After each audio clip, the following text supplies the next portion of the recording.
En el nombre de Dios y la patria se abre la sesión. Señor secretario, ¿y cuenta? Sí, presidente, integrante de la comisión, se había invitado a esta sesión a los representantes del CUECH y del CRUCH. Respecto de los primeros, se recibió unas excusas del presidente del CUECH, don Ennio Vivaldi, en el cual señala que no podrá asistir ya que está viajando de Punta Arenas a Santiago y que en su reemplazo asistirá la vicerrectora de gestión de la Universidad de Chile, la señora Heidi Berner. Y está también el rector Solesi ahí. Que está conectada, y del CRUCH está el rector Solesi. Bueno, yo en primer lugar saludo al subsecretario Vargas, al Fernando Arangui, al señor Villarroel de Dirección de Presupuesto, al rector Solesi. Buenas tardes, rector, ¿cómo está usted? A Heidi Berner, que es nuestra guía en muchas materias. ¿Cómo está, señora Heidi? Bien. Y a León Paul, que es el que maneja las platas realmente. Bien, entonces, señor subsecretario, le daría la palabra para que usted presentara. La verdad que ha pasado harto tiempo desde la primera vez que entregó un informe usted y nos demoramos en ver educación superior. Bueno, allá está el superintendente de educación superior, ¿no es así? Sí. Jorge Aviles. Bueno, le ofrezco la palabra, subsecretario. Muchas gracias. Está la presentación del subsecretario, ¿no? Sí. Muchas gracias, presidente. No sé si es posible proyectar en la pantalla la presentación. Sí. Sería bueno que todos la pudieran ir viendo. Dígame una cosa, hay harta presentación aquí. ¿Cuál es la que corresponde? Dice, Subsecretaría de Educación Superior, dice. Ya, muchas gracias. Sí, aquí la tengo. Bien, muchas gracias nuevamente. Saludo por su intermedio, presidente, a los senadores y la senadora presentes. Y nada, damos inicio entonces a la presentación del presupuesto 2022 para la Subsecretaría de Educación Superior. Vamos a pasar de diapositiva, si es posible. Lo que hemos preparado es una presentación simple y que tiene como objetivo resumir lo que va a ser el presupuesto del próximo año, lo que queremos que sea el presupuesto del próximo año. ¿Y por qué es simple? Básicamente porque, tal como dice ahí, es un presupuesto que muestra un incremento significativo, estamos hablando por sobre el 6% con respecto al año 2021, pero que, sin embargo, ese incremento se explica fundamentalmente por el crecimiento de dos partidas. En efecto, hay dos cosas que cambian y que cambian en virtud de la aplicación de dos leyes relacionadas con educación superior. ¿Cuáles son? La Ley de Educación Superior, la 21.091, en lo que dice relación con el financiamiento de gratuidad, y la Ley 21.094, en lo que dice relación con el Plan de Fortalecimiento de Universidades Estatales. En definitiva, y este es un resumen que anticipa lo que se va a mostrar a continuación, hay dos elementos que justifican este incremento fundamentalmente. El mayor presupuesto de gratuidad, y que se explica por la adhesión o adscripción de 6 nuevas instituciones a esta política. Y en segundo lugar, el mayor esfuerzo que hace el Estado para dar cumplimiento a lo que se establece en la Ley 21.094 respecto a los aportes para el Plan de Fortalecimiento de Universidades del Estado. Vamos entonces, avancemos si es posible a la... son Universidad Santo Tomás, está después indicado el Instituto Profesional Santo Tomás, el IP Chile, y son 3 centros de formación técnica estatales que entran a funcionar, entran en operación a contar del año 2022. Estos son O'Higgins, Biobío y Aysén, esas regiones. Pasemos entonces a la página siguiente, a la número 4, por favor. Lo que se muestra en la número 4 es un resumen de los 3 programas que están incluidos en el presupuesto de la Subsecretaría de Educación Superior. De nuevo, aquí es reiterativo, pero se muestran las cifras. Es decir, ustedes pueden ver en el último cuadro a mano derecha que el incremento efectivamente es de un 6,1% en términos reales. Eso significa ni más ni menos que un incremento de 168.000 millones de pesos. Para que se hagan una idea, y esto es simplemente un orden de magnitud, de esos 168.000 hay 140.000 que se explican por gratuidad y 22.500 que se explican por el plan de fortalecimiento, el incremento en el plan de fortalecimiento de universidades del Estado. Es decir, muy sucintamente, el incremento se explica fundamentalmente, de nuevo, por el aumento o el incremento en estas dos partidas. Y ahora voy a dar paso al desglose, por así decirlo, de cada uno de los programas. Así que si podemos pasar a la página siguiente, por favor, a la número 5. Bien, este es el programa 01 y el que dice relación con la operación de la propia subsecretaría. No me voy a detener en todas las líneas, es simplemente para que se vea en términos generales qué es lo que pasa con este programa. Efectivamente, el 01 tiene un incremento del 7%, 7,6%. En términos, digamos, de monto, no es demasiado significativo. Y se explica básicamente por los gastos de la subsecretaría son más o menos constantes con respecto al año 2021. Lo que explica fundamentalmente el incremento de este programa es lo que dice en relación con el sistema de acceso a la educación superior.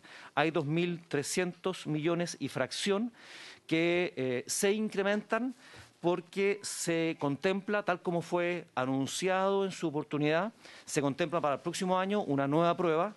Debo recordar que la prueba de transición, tal como fue anunciado en su oportunidad, dura 2 periodos. Este es el último año en que contaremos con la prueba de transición para dar paso al año 2022 a una nueva prueba que va a medir fundamentalmente competencias. Junto con eso, también para el año 2022 se contempla la aplicación de nuevas pruebas electivas. Especialmente estamos hablando de una prueba de matemáticas avanzada. Y eso en definitiva requiere de mayor gasto en el desarrollo de pilotajes y otro tipo de elementos que permitan garantizar el buen éxito de esa aplicación para el año 2022. Eso. ¿Eso está incluido dónde, perdón? En la línea dice Sistema de Acceso a la Educación Superior, Ley 21.091.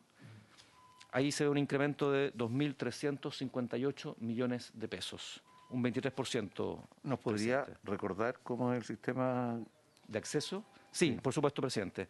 A ver, la Ley 21.091 establece que, a contar del proceso 2021, es decir, este que recién pasó, es la subsecretaría la que debe hacerse, se hizo cargo del sistema de acceso. ¿Qué significó eso en términos prácticos?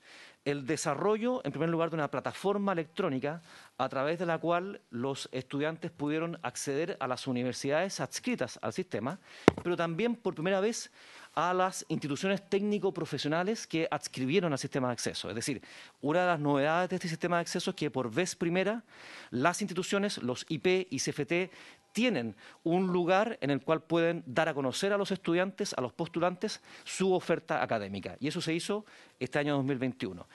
Con relación a las universidades, en la práctica lo que ocurre es que lo que antes era conocido como el Sistema Único de Admisión y que era administrado por el Consejo de Rectores, pasa a ser administrado, evidentemente, con cambios, con mejoras, a nuestro juicio, digamos.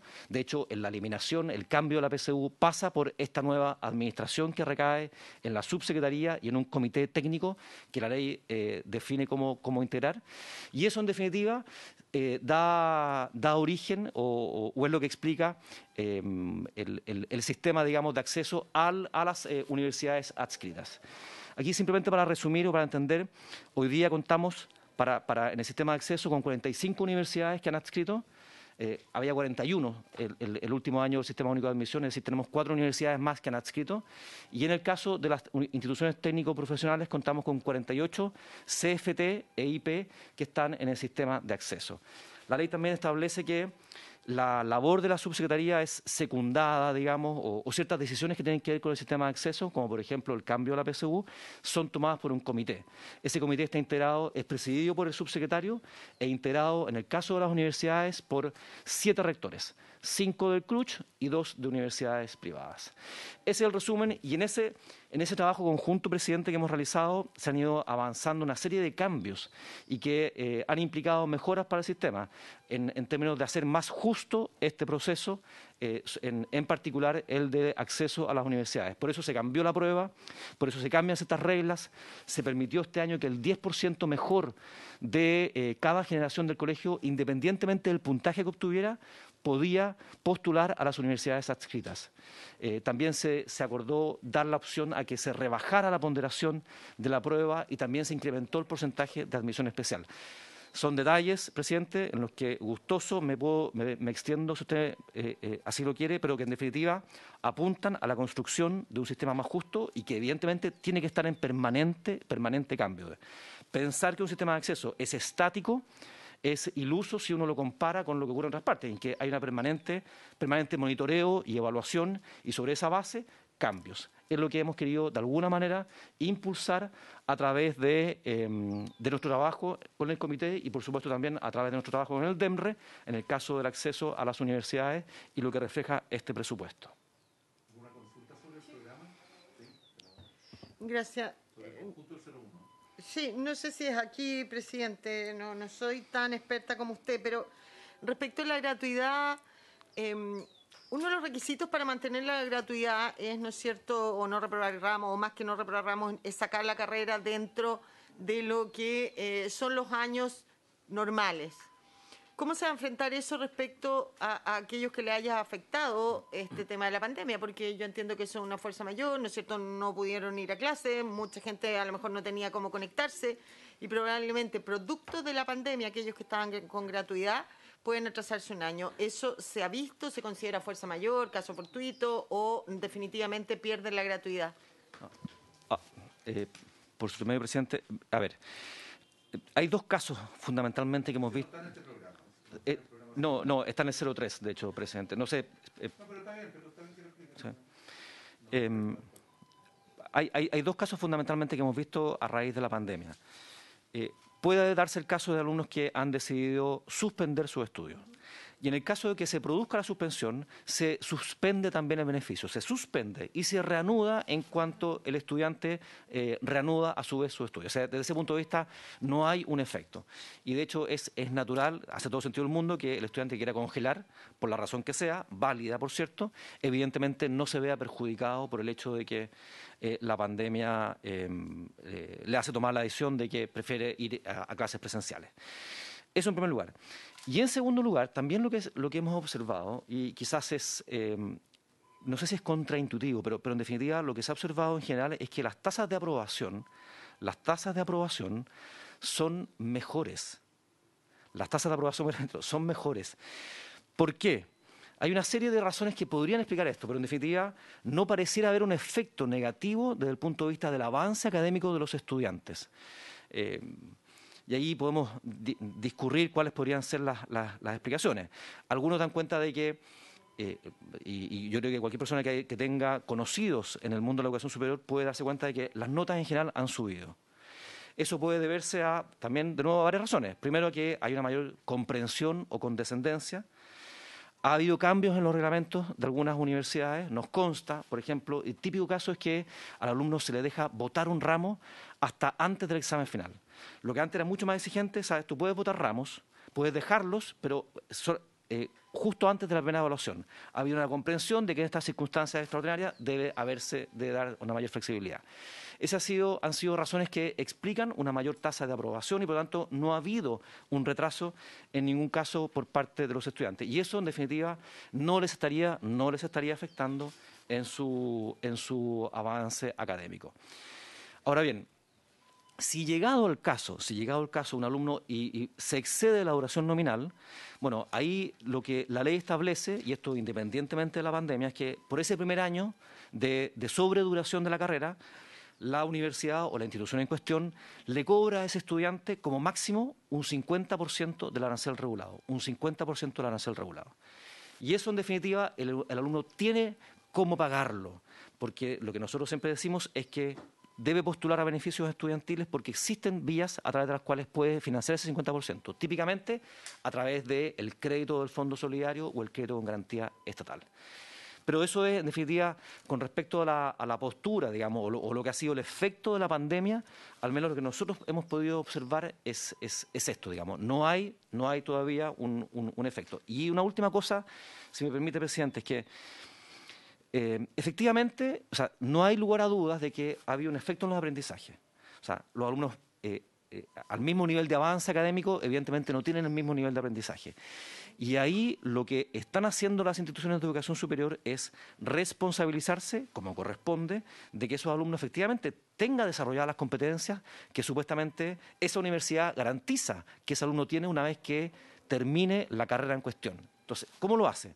Lo recibe, tiene que darle algún tipo de curso remedial o algún tipo de nivelación que permita garantizar, sí, efectivamente, ahora puedo dar cuenta de que está en condiciones de o egresar o de seguir avanzando. Esa es una vía a través de la cual las instituciones de educación superior se están haciendo responsables de sus estudiantes. Cursos de verano también, esa es una alternativa. Y en definitiva, si hay que extender un poco más la duración de la carrera, bueno, habrá que hacerlo, pero no a costas del alumno, sino que la universidad tendrá que hacerlo de esa manera. Presidente, una consulta chiquitita. En aquellos casos que los alumnos beneficiados con la gratuidad congelan su carrera, ¿qué pasa con esos recursos? ¿Se pierden o se le asignan dentro del mismo año a otra persona? A ver, lo que nosotros hemos venido haciendo, y ahora lo estamos haciendo de acuerdo a lo que establece el reglamento, es que si nosotros somos informados oportunamente de la suspensión de ese estudiante, por supuesto que no se consideran recursos para la universidad con relación a ese estudiante. Y si nosotros sabemos después de eso, porque muchas veces hay plazo hasta tarde durante el año para suspender, bueno, se lo restamos de las transferencias que le hacemos a esa universidad o a esa institución, pero en definitiva la universidad cuenta con un saldo a favor que, por supuesto, que el día que el alumno vuelva, retome sus estudios, se aplica a ese estudiante. Nadie se ve perjudicado, en definitiva, con esto. O sea, los recursos, no hay más recursos ni hay menos recursos por causa de estas suspensiones. Se hace el ajuste de manera tal de que la institución siempre reciba el número de aranceles que corresponde a la duración de la carrera. Si la carrera dura 5 años, recibirá 5 aranceles regulados por ese estudiante. Podrá recibir durante 3 años seguidos, dejar de recibir 1 año y después recibir 2 más, pero siempre va a recibir esos 5 aranceles regulados. ¿Se entiende? Sí, entiendo, pero ¿y ustedes entonces qué hacen con esa plata? Porque claro, nadie pierde, pero quedan unos recursos que no se le entregaron al niño porque suspendió o a la universidad porque informó de esta suspensión. ¿Dónde se redistribuyen esos recursos? Es que para no sé, dar o llenar otra vacante de alguien que justo había quedado en la lista de espera y porque ya se habían repartido todas las vacantes que tenía cada universidad. Sí, por su medio, presidente. A ver, es importante primero decir lo siguiente. Estos beneficios no están circunscritos, por así decirlo, estrictamente a los presupuestos. Evidentemente, el presupuesto sustenta esto. Es automático. Quien postula y cumple requisitos tiene derecho a esto. Exactamente. No, nadie. O sea, el alumno cumple con los requisitos, perfecto. Igual que en el sistema escolar, el mismo sistema. Así. Y si llega a no haber plata, bueno, tendremos que hacer una reasignación presupuestaria para garantizar. Es un derecho. Pero lo que ella está planteando, ¿qué pasa con los saldos, el tema contable anualmente? Es que se van ajustando año a año. Siempre hay exceso, siempre hay transferencias de más, transferencias de menos. Y lo que usted plantea con gratuidad ocurre también con becas. Y nosotros pedimos restituciones de becas porque un alumno se ganó una beca, se la adjudicó, y después resulta que el alumno suspendió o se fue de la institución. Entonces, eso es algo permanente, ¿no? Y en esto hay reglas en la contabilidad fiscal muy precisas, si no. Bueno, ¿qué pasa con este consejo asesor, estos 62 millones que son nuevos, este consejo del decreto 74/2021? Sí. ¿Quiénes lo integran? ¿Qué rol está cumpliendo? Sí, a ver, presidente, el origen de ese consejo es el siguiente. En abril de este año nosotros hicimos un inédito primer encuentro nacional con todos los rectores de las instituciones de educación superior, todos, absolutamente todos, de todas las instituciones, incluso de aquellas que no estaban acreditadas. E incluimos ahí también a las escuelas matrices de las Fuerzas Armadas y de Orden y Seguridad. Y también invitamos a aquellas instituciones que forman parte del Comité de Coordinación del SINASES, es decir, el Superintendente de Educación Superior, el presidente, en ese entonces presidente, ahora es presidenta, del Consejo Nacional de Educación y el presidente de la Comisión Nacional de Acreditación. Y se produjo una instancia tremendamente enriquecedora en la cual todos los rectores, todos pudieron interactuar, compartir y tener un espacio de reflexión en torno a temas comunes a las distintas realidades. En ese encuentro habló el presidente, de hecho, de la República, habló el ministro, habló, digamos, este subsecretario, Y después hicimos un trabajo en talleres. Y ese trabajo en talleres se hizo, en el fondo, dividido de acuerdo a la realidad de cada institución. O sea, fue tremendamente provechoso y bien valorado. Y sobre esa base dijimos, bueno, parece ser sensato, y además de acuerdo a lo que establece la Ley de Educación Superior, en el sentido de que la subsecretaría tenga un contacto permanente con todos los integrantes del sistema, que constituyamos un consejo asesor que esté integrado por todos, sin dejar a nadie afuera, por todos, y en el que también participen la CNA, el CNED, la Superintendencia y también el Ministerio de Ciencia, que tiene algo que decir, sobre todo en temas relativos a la investigación, posgrados, etcétera. Y así fue como se constituyó, a través de un decreto del presidente, un decreto supremo del presidente, y a las instituciones les preguntamos, porque en definitiva una cosa es que se constituya y otra cosa es que la institución quiera, digamos, en forma natural o espontánea, digamos, y voluntaria, adscribir. Y todas las instituciones, presidente, declararon su intención de adscribir a este consejo. Entonces, tenemos toda la intención, vamos a ver si lo logramos concretar, de tener una primera sesión de aquí a fin de año, ojalá se pueda, y la idea es que en el tiempo permanezca esta instancia como una herramienta a través de la cual poder conversar en términos generales de temas relativos a la educación superior y que no, para nada. No, y eso yo lo expliqué por su intermedio, presidente, le contesto al senador Pizarro. Yo lo expliqué en una sesión del CRUCH especial al respecto. Esto no tiene la intención de competir con el CRUCH. La ley establece, digamos, funciones claras para el Consejo de Rectores. La idea es que sea más bien un complemento y que permita una mirada más integradora, si cabe, del sistema, y quizá para ciertos temas puntuales que atañen a todo el sistema. Debo recordar que hoy día tenemos casi la mitad de los estudiantes que están en instituciones técnico-profesionales, y esas instituciones técnico-profesionales no tienen ningún espacio en el cual puedan interactuar directamente con las autoridades. Esta es una vía a través de la cual los rectores de IP y CFT pueden también formar parte, sentarse, dar a conocer sus puntos de vista, decir, oiga, está bien, pero no se olvide que hoy día el 57% de los que entran a la educación superior lo hacen a una institución técnico-profesional. Hay quizás que mirar eso. Básicamente eso, me parece que es un excelente complemento y que va en la línea con lo que la ley establece en términos de que la subsecretaría debe tener un diálogo fluido y permanente con todos los actores del sistema de educación superior. Sí, yo creo que me parece bien. El problema está en que en la ley de universidades estatales se contempla un consejo que también debe tener mucha fluidez, no solo entre sí los rectores de las universidades estatales, sino con algunos ministerios, con el Ministerio de Educación, y la verdad que toda la información que yo tengo es que eso no ha adquirido la fuerza que debiera tener, porque siempre se pensó que era una manera de mantener un contacto estrecho entre esta universidad y el desarrollo nacional. Ese era el sentido profundo. Entonces, no es que se cuestione esto, pero la verdad que el impulso que se le ha dado a este consejo ha sido... El actual ministro ha ido alguna vez al consejo, ¿no? Al consejo de coordinación va a ir a la próxima sesión, sí, presidente. Pero la primera, porque la ministra Cubillo le costaba mucho ir y... Pero en general tenía mucha distancia con ese consejo. No, es un consejo que se creó en la ley de universidades estatales para fortalecer la relación entre el Estado y las universidades estatales, coordinado por ustedes. Ese era todo el sentido que tenía. Y la verdad que ese consejo es el que define el plan de mejoramiento, además, el cual se define el plan de mejoramiento. Pero ¿le puedo decir algo, presidente? O sea, el juicio que yo tengo respecto del funcionamiento del Consejo de Coordinación es positivo, en el sentido de que, o sea, puede mejorarse, de todas maneras, pero, o sea, ha sesionado todas las veces que ha tenido que sesionar, pero ha dado origen a 4 comités, y uno de esos es el Comité del Plan de Fortalecimiento. Ese comité, el del Plan de Fortalecimiento, en el cual yo participo, y 5 rectores más, nos hemos juntado este año, no voy a exagerar, creo que son 10 veces. O sea, hemos funcionado bien.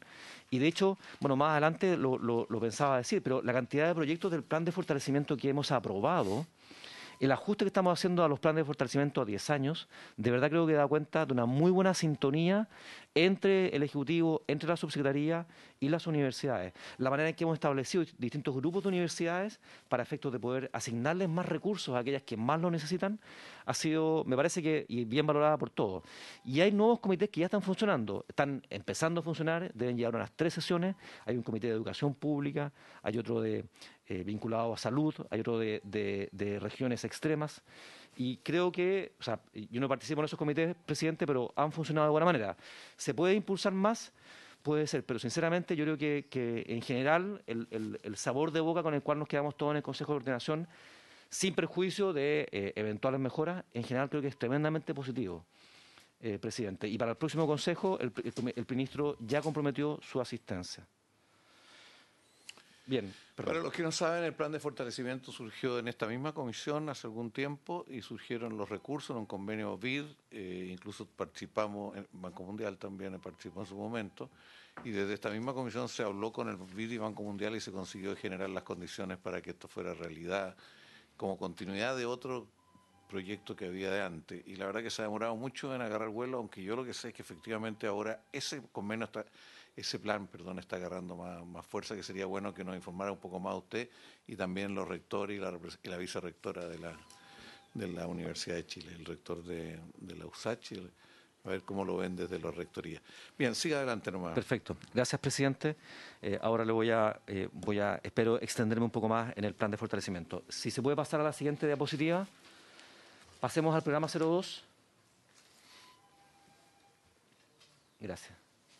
Bien, el programa 02, que dice relación con el fortalecimiento de la educación superior pública, muestra, tal como yo lo esbozaba al inicio de esta presentación, un incremento superior al 4%, es del 4,4%, y que se explica básicamente por el incremento que yo también mencionaba relativo al plan de fortalecimiento de universidades del Estado.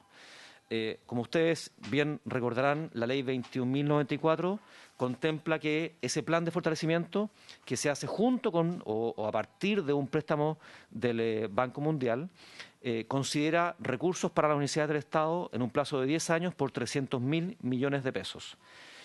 Sin embargo, establece también la ley que durante el primer quinquenio los traspasos deberán ser no inferiores a 150.000 millones de pesos, 150.000 millones.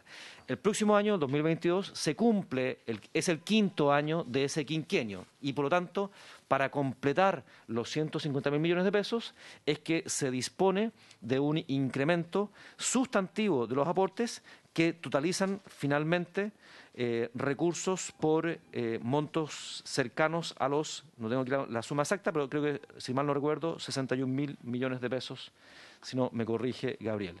Y eso implica un incremento no menor con respecto a lo que era el presupuesto del año pasado. Estamos pasando de 31.000 millones que fue el año pasado, más o menos, a 55.000 millones de pesos en total.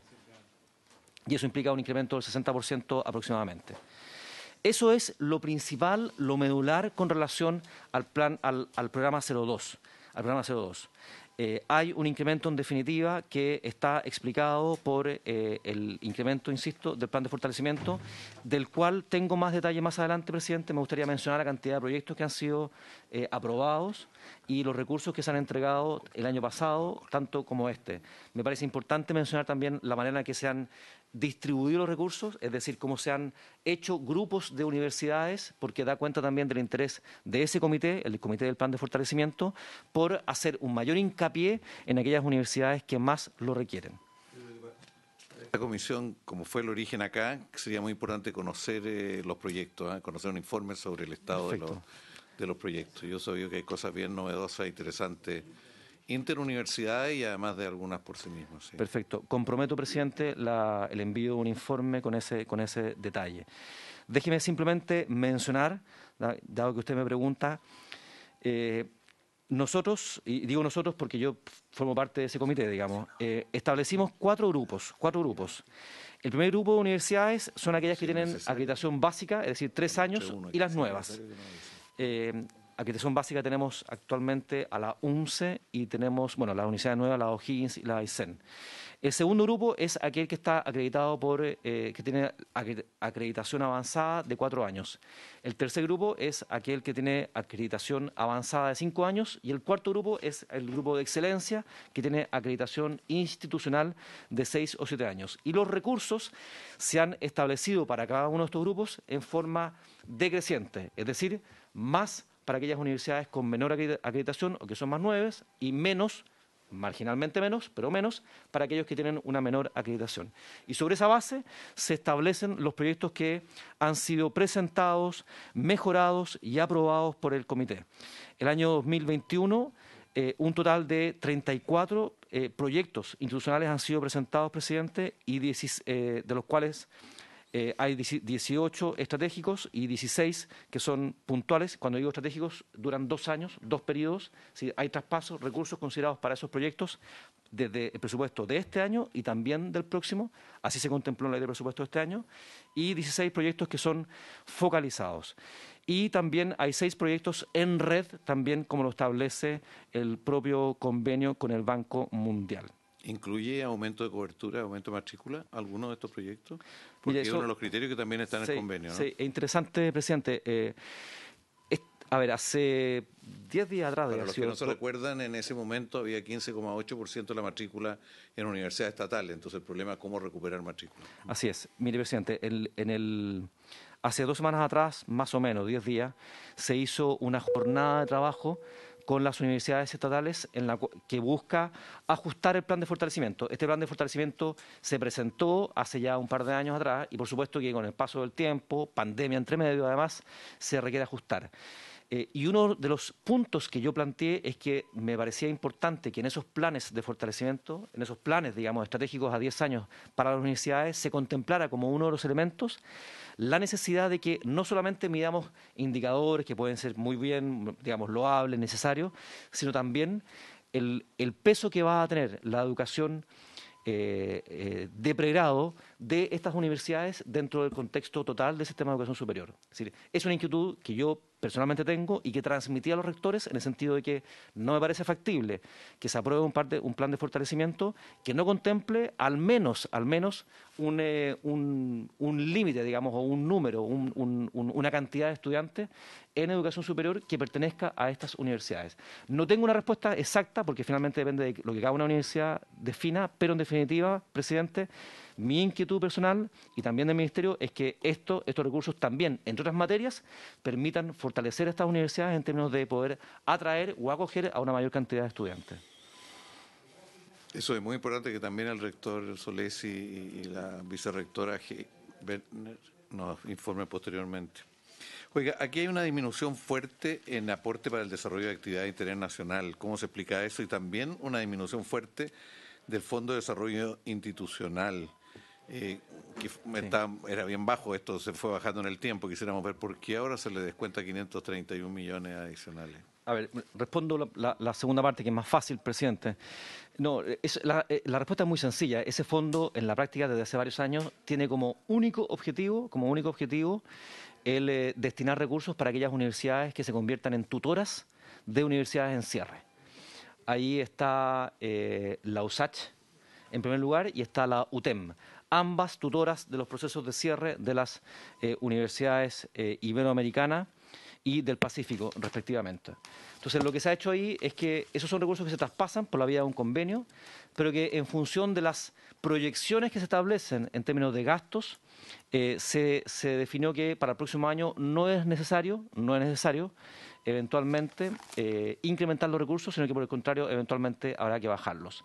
Y eso se explica porque evidentemente tenemos menos estudiantes de esas universidades a los cuales atender en la medida que ya varios de ellos han ido titulando. Esa es la razón que explica la disminución en el Fondo de Desarrollo Institucional. Es nada más que eso, presidente, no hay otra cosa. Y con respecto a lo segundo, a lo que usted dice, actividades de interés nacional, bueno, por supuesto que, a ver, es un programa nuevo, empezó el año pasado. Entonces, desde ese punto de vista, no nos parece tan oneroso tener que disminuirlo. Por supuesto que en un mundo ideal nos gustaría que eso no hubiese sido disminuido, pero dado el enorme crecimiento que muestra, o el importante crecimiento más que enorme que muestra este presupuesto, evidentemente se hacía necesario cortar ajustar en alguna parte. Se hace en este programa, como es relativamente nuevo, se considera que no es tan perjudicial que se disminuya. Debo recordar que este programa financia proyectos puntuales relativos a las universidades estatales regionales y que permiten financiar proyectos de naturaleza típicamente cultural o de acciones de vinculación con el medio.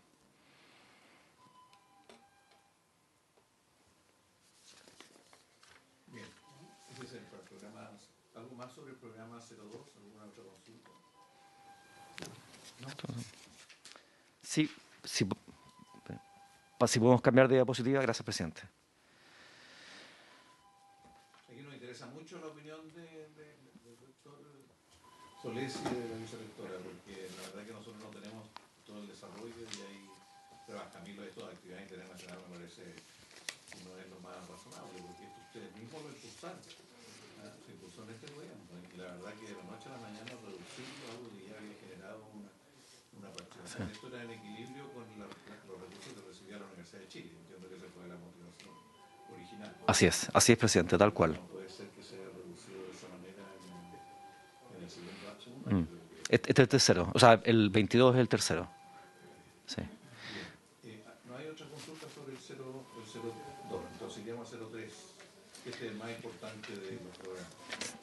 Sí, perdón, presidente, en la manera en que estructuré la presentación es que muestro el resumen de cada y me detengo después en las diapositivas siguientes en las principales partidas, simplemente para que se vea que hay cambio o que no hay cambio, digamos, pero dada su cuantía me pareció importante hacer el detalle.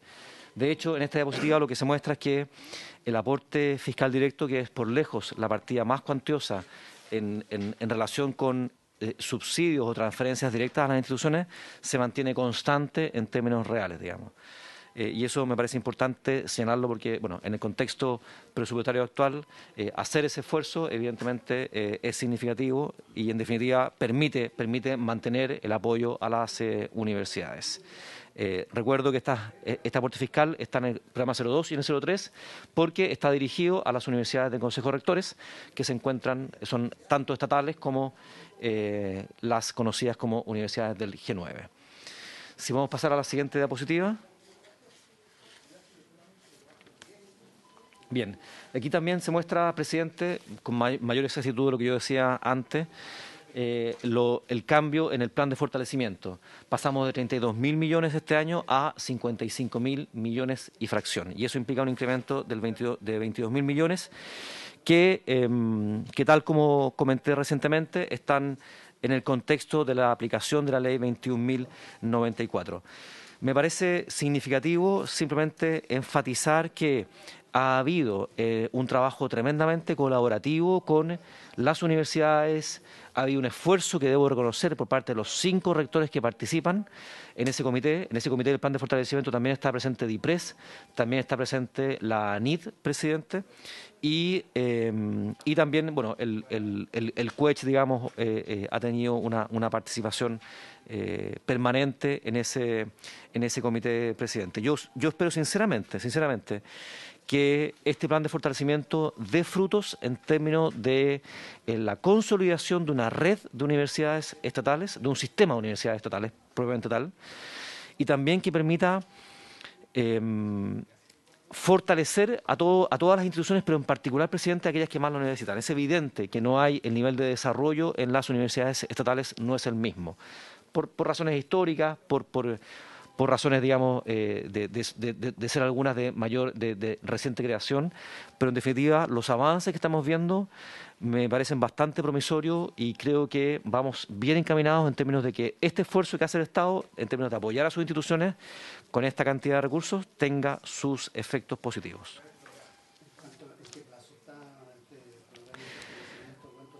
Este es el 4.º año, senador, y es a 10 años.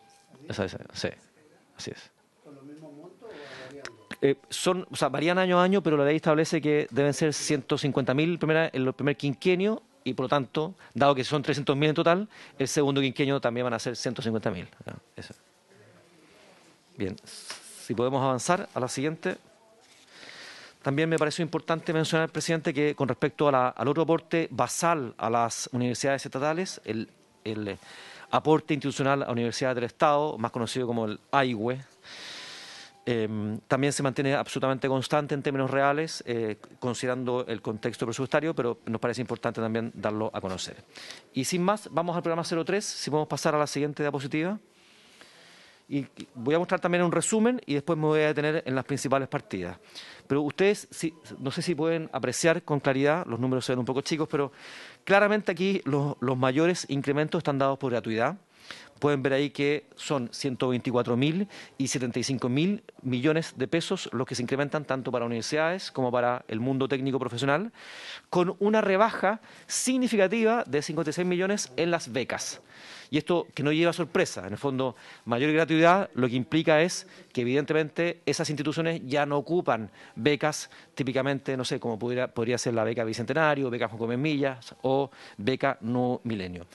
Eso en definitiva lo que representa es un incremento de asignable al concepto de gratuidad de 140.000 millones de pesos. Del resto, presidente, creo que no hay mayores cambios, salvo cuestiones que dicen relación con el crédito con garantía estatal que maneja Comisión Ingresa y que son recursos que ellos calculan y que finalmente son resultado de la aplicación de las leyes y también, evidentemente, de que en la medida que hay más estudiantes con crédito, son más necesarias las garantías por parte del Estado. Ese es el resumen del programa 03. Si se me permite, voy a avanzar para mostrar las principales partidas de este programa. Si podemos pasar a la siguiente diapositiva. Bien, me pareció importante mencionar también, tal como lo hice en el programa anterior, que el basal por desempeño, esto es la línea de financiamiento basal a las universidades del G9, que forman parte del Consejo de Rectores, se mantiene constante en términos reales. Y esto permite, como digo, apoyar a estas instituciones, a estas universidades que son tan relevantes para el quehacer nacional. En la página siguiente, si podemos seguir avanzando, podemos ver el detalle de lo que es el incremento en las ayudas estudiantiles. Y aparecen ahí, en ese cuadro, los incrementos que dicen relación, que ya mencioné, en la página 12, ¿sí? De gratuidad, con la consiguiente disminución en el programa de becas, que también expliqué es absoluta consecuencia de la aplicación de gratuidad. No es que estemos disminuyendo las becas, por favor, que no lleve eso a ningún tipo de alerta, sino que simplemente en la medida que una institución reemplaza o los estudiantes de una institución dejan de contar con becas para contar con gratuidad, evidentemente el presupuesto de gratuidad debe bajar, el presupuesto de becas debe bajar. Aparece también en esa lámina las 6 instituciones que adscriben a esta política contra el próximo año. Las voy a repetir. Son el Instituto Profesional Santo Tomás, el Instituto Profesional de Chile o el IP Chile, los CFT estatal de las regiones de O'Higgins, Biobío y Aysén y por último la Universidad Santo Tomás. Son las 6 instituciones que van a adscribir adicionalmente a las 60 que se encuentran actualmente adscritas a esta política. Por último, en la diapositiva siguiente se puede apreciar, es un detalle que lo dejo, digamos, para su análisis, de los montos por cada uno de los beneficios estudiantiles, es decir, por cada una de las becas. Y que me parece importante relevar de este cuadro que los beneficiarios para el próximo año de becas o de gratuidad se incrementan en términos generales. Es decir, en el caso de gratuidad, de acuerdo a estas proyecciones, que por supuesto son proyecciones, estaríamos hablando del orden de 520.000 alumnos que estarían siendo beneficiados con esta ayuda estatal, 520.000. Hoy por hoy tenemos del orden de 440.000 jóvenes beneficiados con gratuidad. Es decir, habría un incremento, por supuesto que esto no es una aproximación, es una proyección, habría un incremento cercano a los 80.000 estudiantes que serían beneficiados el próximo año con gratuidad. ¿Qué margen de error tiene ese cálculo en el monto de tu cantidad de estudiantes y monto de recursos? Pero ¿cuál ha sido la historia? Porque en otras ocasiones hay que hacer recursos para incrementar otras partes del presupuesto. Sí, lo conversábamos hace un rato con Gabriel. Hay algún margen, presidente, pero aquí también hay que entender lo siguiente, que esto es un esfuerzo, o sea, lo que no puede ocurrir, un poco en la línea de lo que preguntaba la senadora Bensperger, lo que no puede ocurrir es que no tengamos consignados recursos para que todo aquel alumno que tenga el derecho no pueda hacerlo efectivo.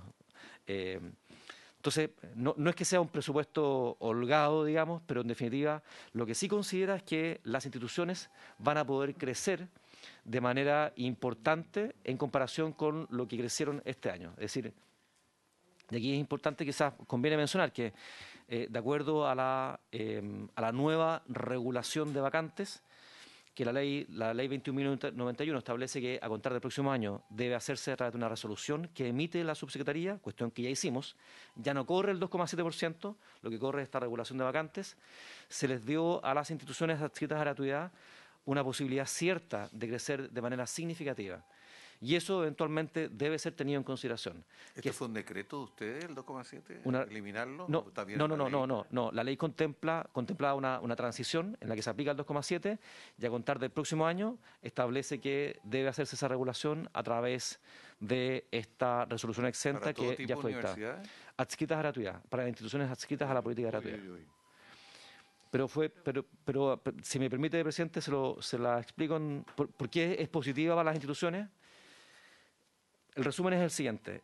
Se contemplan varias, depende un poco de la región, la misma ley da luces respecto de cómo hacer esta diferencia, pero yo le diría que el aspecto más positivo que se contempla en esta resolución es que se le dio un crecimiento, un porcentaje, pero que se le permite que se calcule respecto del mejor año, considerando el año inmediatamente anterior o el 2019.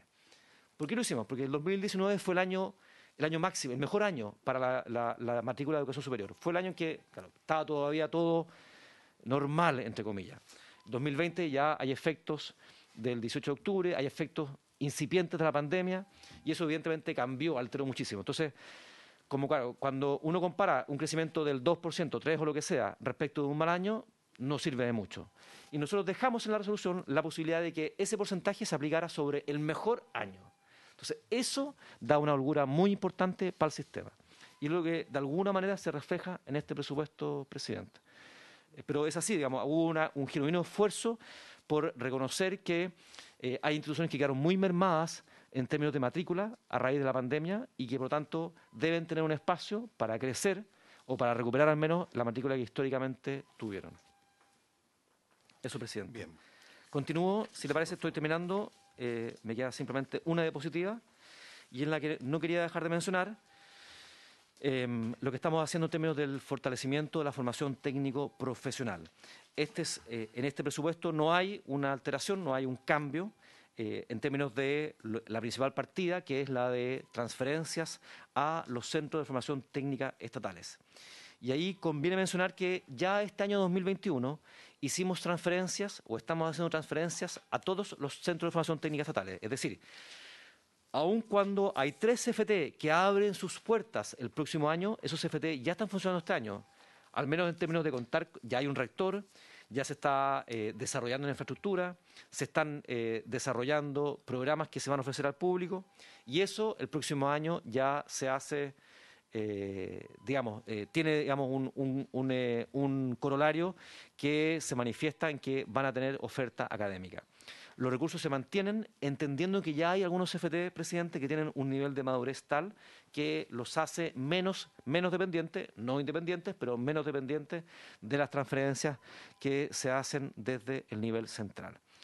Ese yo diría que es el resumen del fortalecimiento de la formación técnico-profesional. Las pasantías técnicas de nivel superior muestran una disminución y esto es porque todavía tenemos efectos de la pandemia que no permiten pensar en mandar a técnicos a estudiar fuera de Chile en estos programas que en su momento tuvieron muy buena acogida, pero que mientras no se regularice la situación de la pandemia, eso evidentemente no se puede hacer de la manera en la que lo hacíamos antes. Eso es, presidente, el resumen. Creo que he tratado de ser lo más sucinto posible, pero me parece que he tratado o he abordado los principales temas que dicen relación con el presupuesto del próximo año. Muchas gracias, subsecretario. Señor Ruiz, ¿usted nos podría tiene algún análisis de los cambios en las glosas, sobre todo la glosa 06 del programa 03? ¿Hay cambios? ¿Están exactamente iguales? No hemos hecho análisis todavía de educación superior, presidente. Es bien importante esto porque la glosa que tiene que ver con los conceptos de cada una de las becas y la distribución y todo es un tema que todos los años genera polémica. ¿Hay cambio en esto, subsecretario? No hay ningún cambio. El único... Sí. Me interesa mencionar uno, presidente, que este año incorporamos en la beca de vocación de profesor, este año 2021, 250 cupos para el componente 3 que nosotros llamamos de la BBP. Es decir, esta es una beca que permite financiar un programa de formación pedagógica para aquellos licenciados o titulados que en otras disciplinas y que a lo mejor después de un tiempo quieren transformarse en profesores de educación media y a través de esta beca pueden financiar estos programas que típicamente duran 4 semestres. Estamos manteniendo ese componente 3 para la beca de vocación de profesor, entendiendo que necesitamos profesores, buenos profesores, y que estos profesores que tienen una formación previa importante, buena, no sé, un ingeniero puede ser un típico ejemplo que se convierte en profesor de matemáticas, evidentemente también aportan al sistema, aportan además al déficit proyectado de profesores idóneos, a disminuir ese déficit, por supuesto. Desde el punto de vista de la oposición ha habido 2 temas principales, ¿no es cierto? El Fondo Solidario, la posibilidad de usarlo dado la situación de las universidades, y en segundo lugar la aplicación de las aranceles y los cambios en los aranceles, que son los 2 temas. ¿Sobre eso puede hacer un breve comentario? Sí, por supuesto, presidente.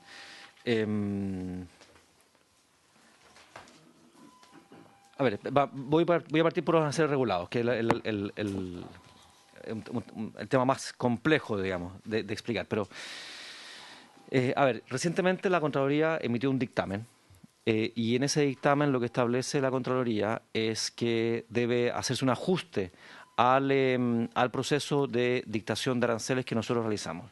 Debo recordar, a ver, voy a rebobinar un poco, presidente. Los aranceles regulados existen, no son novedad. Lo que dice la ley es que debemos establecer una nueva metodología para empezar a calcular de una forma distinta los aranceles regulados. Y eso es lo que hicimos en este primer proceso, incorporando a 3 grandes grupos de carrera, que son Derecho, Pedagogía y Servicios Personales, que son fundamentalmente carreras de carácter técnico.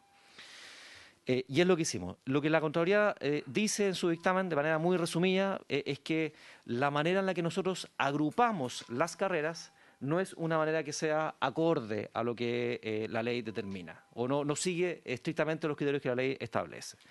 Y bueno, y ahí nosotros tenemos que ver de qué forma, y tenemos que trabajar ahí con la Contraloría, de qué forma proceder con ese ajuste, para que efectivamente estos nuevos aranceles puedan empezar a aplicarse para estos grandes grupos de carrera que mencioné el próximo año. ¿Por qué nos interesa que se pueda hacer y llevar a cabo este ajuste, presidente? Porque tiene un efecto benéfico para el sistema. O sea, y aquí yo tengo que recordar lo siguiente, estos nuevos aranceles implican, en primer lugar, algo muy querido para nosotros, que los aranceles, las transferencias para las carreras de pedagogía, para las universidades que ofrecen carreras de pedagogía y que están en gratuidad, se incrementan en un 25%. Y eso es un reconocimiento de que las carreras de pedagogía efectivamente se han vuelto más caras. ¿Por qué? Porque tienen que cumplir con una serie de exigencias, tienen prácticas tempranas y progresivas, en fin. Eso es bueno. Es bueno porque constituye un incentivo para que las universidades sigan ofreciendo esas carreras, no cierren esas carreras y eventualmente abran nuevas carreras. Pero además, esta nueva metodología lo que implica, y simplemente por la aplicación de la metodología, presidente, son cerca de 8.400 millones de pesos más. Voy a volver a repetirlo, 8.400 millones de pesos más para las universidades del Consejo de Rectores.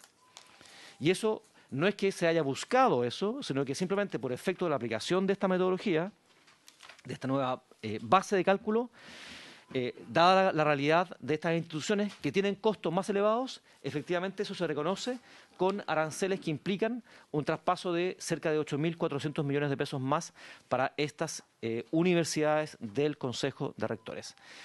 Pero hay que en el fondo ver de qué manera se da cumplimiento al dictamen de Contraloría y ver de qué forma podemos realizar ese ajuste, que insisto, pienso tener un efecto benéfico para el sistema, por cuanto en definitiva, y en lo que dice relación con las pedagogías, implica o importa más recursos para esas instituciones. Y el otro punto, perdón, presidente, que me... Fondo Solidario. Yo sé que sí, perdón. Sí. Pero... Perdón, presidente. No tomé nota, presidente, perdón.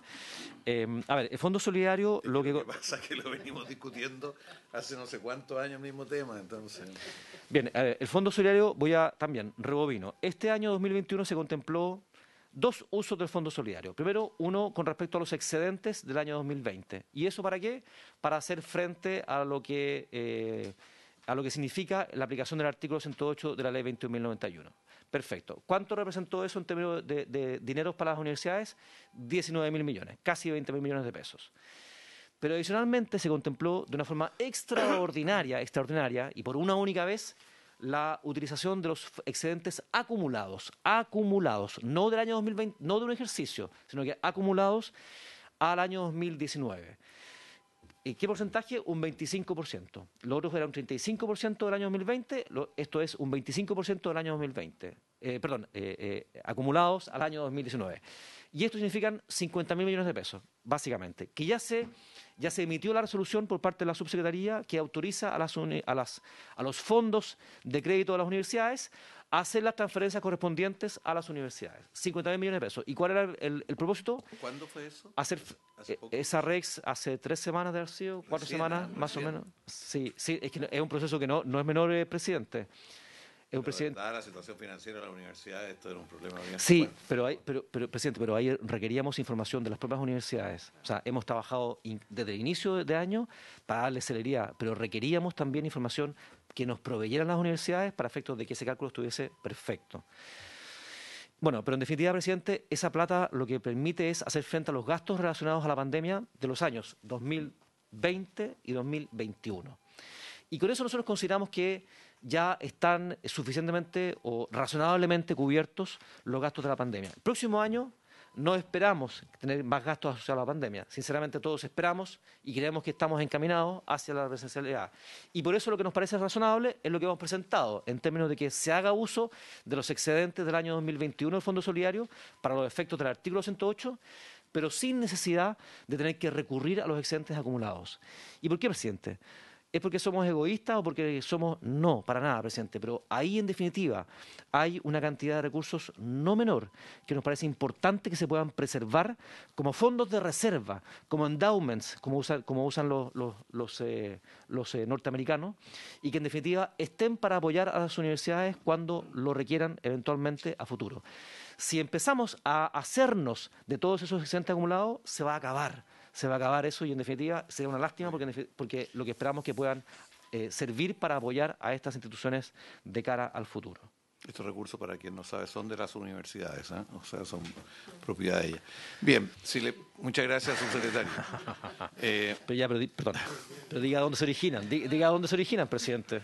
Sí, pero eso de antes, mucho antes. Bueno, le ofrezco la palabra ahora al rector Solesi. Muchas gracias por estar con nosotros nuevamente y le ofrezco la palabra al vicepresidente del CRUCH hoy día. Tiene que conectar, está muteado. Sí, lo noto choqueado. Un saludo por su intermedio, señor presidente, a la parlamentaria y parlamentaria que nos acompaña, al subsecretario, digamos. Voy a compartir pantalla. ¿Se ve ahí? Sí. No. Además lo tenemos en la carpeta, esa presentación. ¿Que la hicimos llegar? Sí, la tenemos. Ya, perfecto. Entonces, la idea aquí es hacer una revisión rápida, ojalá no tomar mucho tiempo porque hay más interesados. Queremos ver un poco, en primer lugar, lo que ha ocurrido en términos de como antecedentes del impacto financiero que ha tenido la pandemia en las instituciones del CRUCH durante el año 2020 y 2021 y parte del 2019, digamos. Tenemos gastos menores de ingresos, subtotal, y en total nosotros llegamos a que el año 2020 fueron 247.000 millones y el año 2021 fueron 185.000 millones. Eso acumulado, digamos, o sea, estamos ahí en 185.000 millones, la cantidad de recursos que por razones de gastos o menores ingresos, ya las instituciones dejaron de percibir. Si incorporamos el efecto de topes de cobro, el artículo 35, el impacto total alcanza obviamente una cantidad un poco menor, en ese caso de 255.000 en el año 2020 y 188.000 en el año 2021. El uso del Fondo Solidario Crédito Universitario durante el año 2020 y 2021, que se estaban refiriendo anteriormente, ya el total retirado por Fondo de Crédito en 2020 fue 14.103. El año para cubrir el déficit del artículo 108 en 2021 fueron 16.000 y para cubrir otros gastos originados por la pandemia fueron 48.000. Eso significa que tenemos un déficit igual por resolver. Probablemente, como dice el subsecretario, no vamos a tener en el 2022, porque va a ser presencial, no vamos a tener la necesidad de que ocurra este déficit, ¿ya? Pero estas cantidades de plata son hechos reales acumulados a la fecha, digamos, que las universidades han dejado de percibir por una serie de razones. El solo artículo 108 significó el año 2021 36.000 millones de pesos, digamos, de déficit finalmente, después de haber cubierto la parte que correspondía con el fondo solidario. Perdón. Bien, respecto al proyecto de presupuesto, se ve, digamos, que hay un aumento, como se ha señalado el subsecretario, de 6,1% respecto al 2021, pero que se explica, como lo ha dicho también, digamos, por el aumento de un 4,4% en la partida del programa 02 y un 6,3% en el 03, y que corresponden a situaciones, de hecho, establecidas hace 5 años atrás, digamos. Hace 5 años atrás, el caso del fortalecimiento de la educación pública, se fijó cuáles iban a ser los montos que tenían que en cada uno de los años. Y por lo tanto, si uno pensara que no estuvieran esos recursos por alguna razón, digamos, el aumento sería nulo, y lo vamos a ver a continuación, ¿ya? Y en el caso de educación superior, fundamentalmente se refiere a aumento de gratuidad, ¿ya? En el caso del 02, el cumplimiento de entrega de recursos capital corrientes para fortalecimiento de las universidades estatales, y el programa 03, aumento de entrega de recursos de gratuidad, fundamentalmente por instituciones nuevas que se han incorporado al sistema, y que está bien que se fabrican, pero en las que ya estaban, digamos, simplemente ven que efectivamente no hay ningún incremento, todo hay un pequeño decremento, digamos, de estas situaciones, así como en el caso del programa 02, ¿ya? Habría tenido una disminución del 2,4%, y en el caso del presupuesto del programa 03 se habrían contraído en un 2% si no estuvieran estos recursos adicionales por parte por fortalecimiento y los nuevos incorporados a la gratuidad. La continuidad de este escenario es compleja, digamos, ¿ya? Tal como ha ocurrido en los años 2020 y 2021, donde ha sido indudable el aporte de las instituciones con alto compromiso público para hablar de la, ¿cómo se llama? Perdón. Donde indudable el aporte de las instituciones con alto compromiso público, que preocupa la ausencia de ciertas políticas de apoyo más directo. ¿Ya? Aquí estamos simplemente tratando de resolver el problema del financiamiento institucional con las mismas platas de las mismas universidades. El programa 01, en el caso de Subsecretaría de Educación Superior, llama la atención, ¿no es cierto?, el incremento. Entendemos que el sistema de acceso, la explicación que ha dado el subsecretario, tenía más demanda, ya, bien y servicio hay una disminución, y están los 62 millones, digamos, para el funcionamiento del Consejo Asesor de Educación Superior, que el Consejo de Rectores mira con preocupación. En el caso de ciencia y tecnología, lo voy a mencionar solo en 3 pequeñas láminas, digamos. Hay un aumento real, pero que si se considera también el presupuesto vigente al 2021, agosto de 2021, la variación pasa a ser casi nula, digamos, en términos de la realidad, digamos. Actualmente hay un tema que preocupa, que son los recursos percibidos por las instituciones para gastos generales, overhead, de los proyectos de investigación. Representan un porcentaje extraordinariamente bajo de lo que invierten las universidades en este ámbito. Típicamente, esta inversión es del orden del 10 y 20 veces mayor de lo que reciben por gastos generales. Las propuestas del CRUSH para este presupuesto 2022 fundamentalmente vuelven a ser las mismas, ¿no?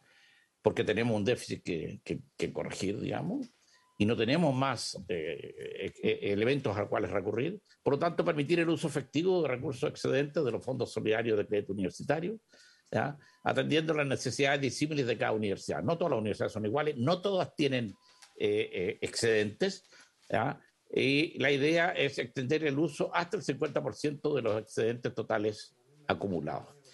Y ahí hay una propuesta de glosa, ya, para el programa 02 y 03, donde habla de que estas instituciones, ya que han tenido excedentes, puedan recurrir, digamos, puedan obtener, digamos, a través de estos excedentes de financiamiento, ya sea para el artículo 108, como para todas las dificultades que han tenido por la pandemia. A partir del análisis, el CRUCH ha llegado a la convicción unánime de que, dado que no existe una aproximación sistemática ni un modelo global de financiamiento, es necesario posponer la aplicación de aranceles regulados, ya que las universidades no pueden formarse expectativas adecuadas para desarrollar sus orientaciones estratégicas y funcionar en el mediano plazo. Además, se pide derogar el inciso quinto del artículo 38 transitorio, que impide que algunas universidades puedan recibir sus aranceles nominales publicados en el sistema de educación superior mientras se mantenga el periodo de transición para aquellas universidades con aranceles por debajo de los regulados, al inicio de la aplicación de la política de gratuidad. Hay una propuesta también de glosa, que es suspender la entrada en vigencia de la resolución que establece los valores regulados, derechos básicos de matrícula y cobro por concepto de titulación o graduación del primer grupo de carreras o programas de estudio determinado a partir del 2022. La resolución exenta 6.687 del 30 de diciembre de 2019 del Ministerio de Educación deberá ser sustituida durante el primer semestre del 2022, considerando las observaciones formuladas por la Contraloría General de la República, dictamen que se señala ahí, del 15 de octubre del 2021. El informe de la Comisión de Expertos establecido en el párrafo 3 del título y de la ley 21.091 y por las instituciones de educación superior en los informes presentados ante dicha comisión de expertos.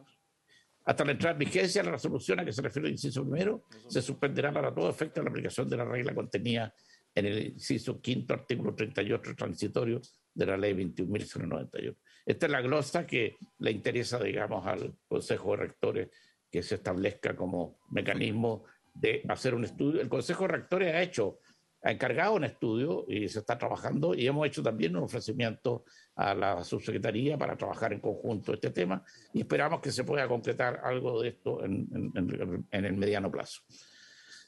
Financiamiento de emergencia, bueno, nosotros no hemos tenido acceso a fondos de emergencia de ningún tipo, como lo han tenido pequeñas empresas o instituciones.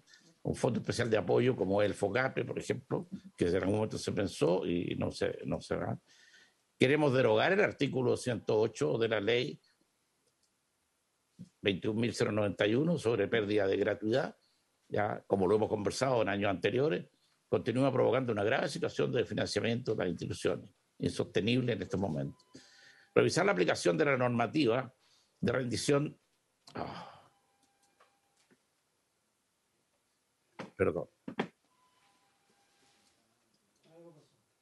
Revisar la aplicación de la normativa de revisión se le mete la indicación de recursos de gratuidad, ya que se trata de recursos que concurren a financiar de manera comprensiva a estudiantes de pregrado y no deberá ser tratado como rendición de proyectos. No considerar los años 2021 y 2020 para el cálculo de la gratuidad, debido a la irregularidad de los años 2020 y 2021. No se deberían considerar para el cálculo de los años de permanencia de los estudiantes en sus carreras. Esto implicaría financiar la gratuidad al 100% del arancel regulado por la duración de estudios bajo titulación oportuna, es decir, 2 semestres extras en carreras profesionales y uno adicional en carreras TP. Los recursos extras podrían ser transitorios mientras se modifique el artículo 108. Condonar el reintegro de recursos de becas. Los costos de impartir educación no disminuyen cuando se produce deserción o suspensión de sus carreras por parte de algunos estudiantes que cuentan con becas. Esto se vuelve especialmente significativo en las circunstancias actuales. No podemos nosotros despedir a un profesor, 2 profesores, 3 profesores, digamos, porque un estudiante se retiró.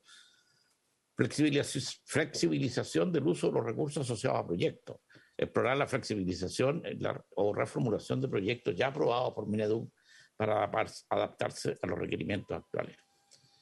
Lo que había dicho, aumentar los gastos generales de los proyectos de investigación, flexibilizar las rendiciones de overhead, gastos de administración que permitan cubrir todo el costo real del soporte, lograr una mejor articulación de los distintos ministerios que aportan con financiamiento, el Ministerio de Ciencia, Tecnología, Conocimiento e Innovación y el Ministerio de Educación, por supuesto, de manera a establecer que el presupuesto que se origina desde otro ministerio tiene continuidad o tenga continuidad. Incrementar los recursos de innovación en educación superior para financiar proyectos asociativos y proyectos regionales. Eso, señor presidente. Muchas gracias, rector Solés, y muy completa.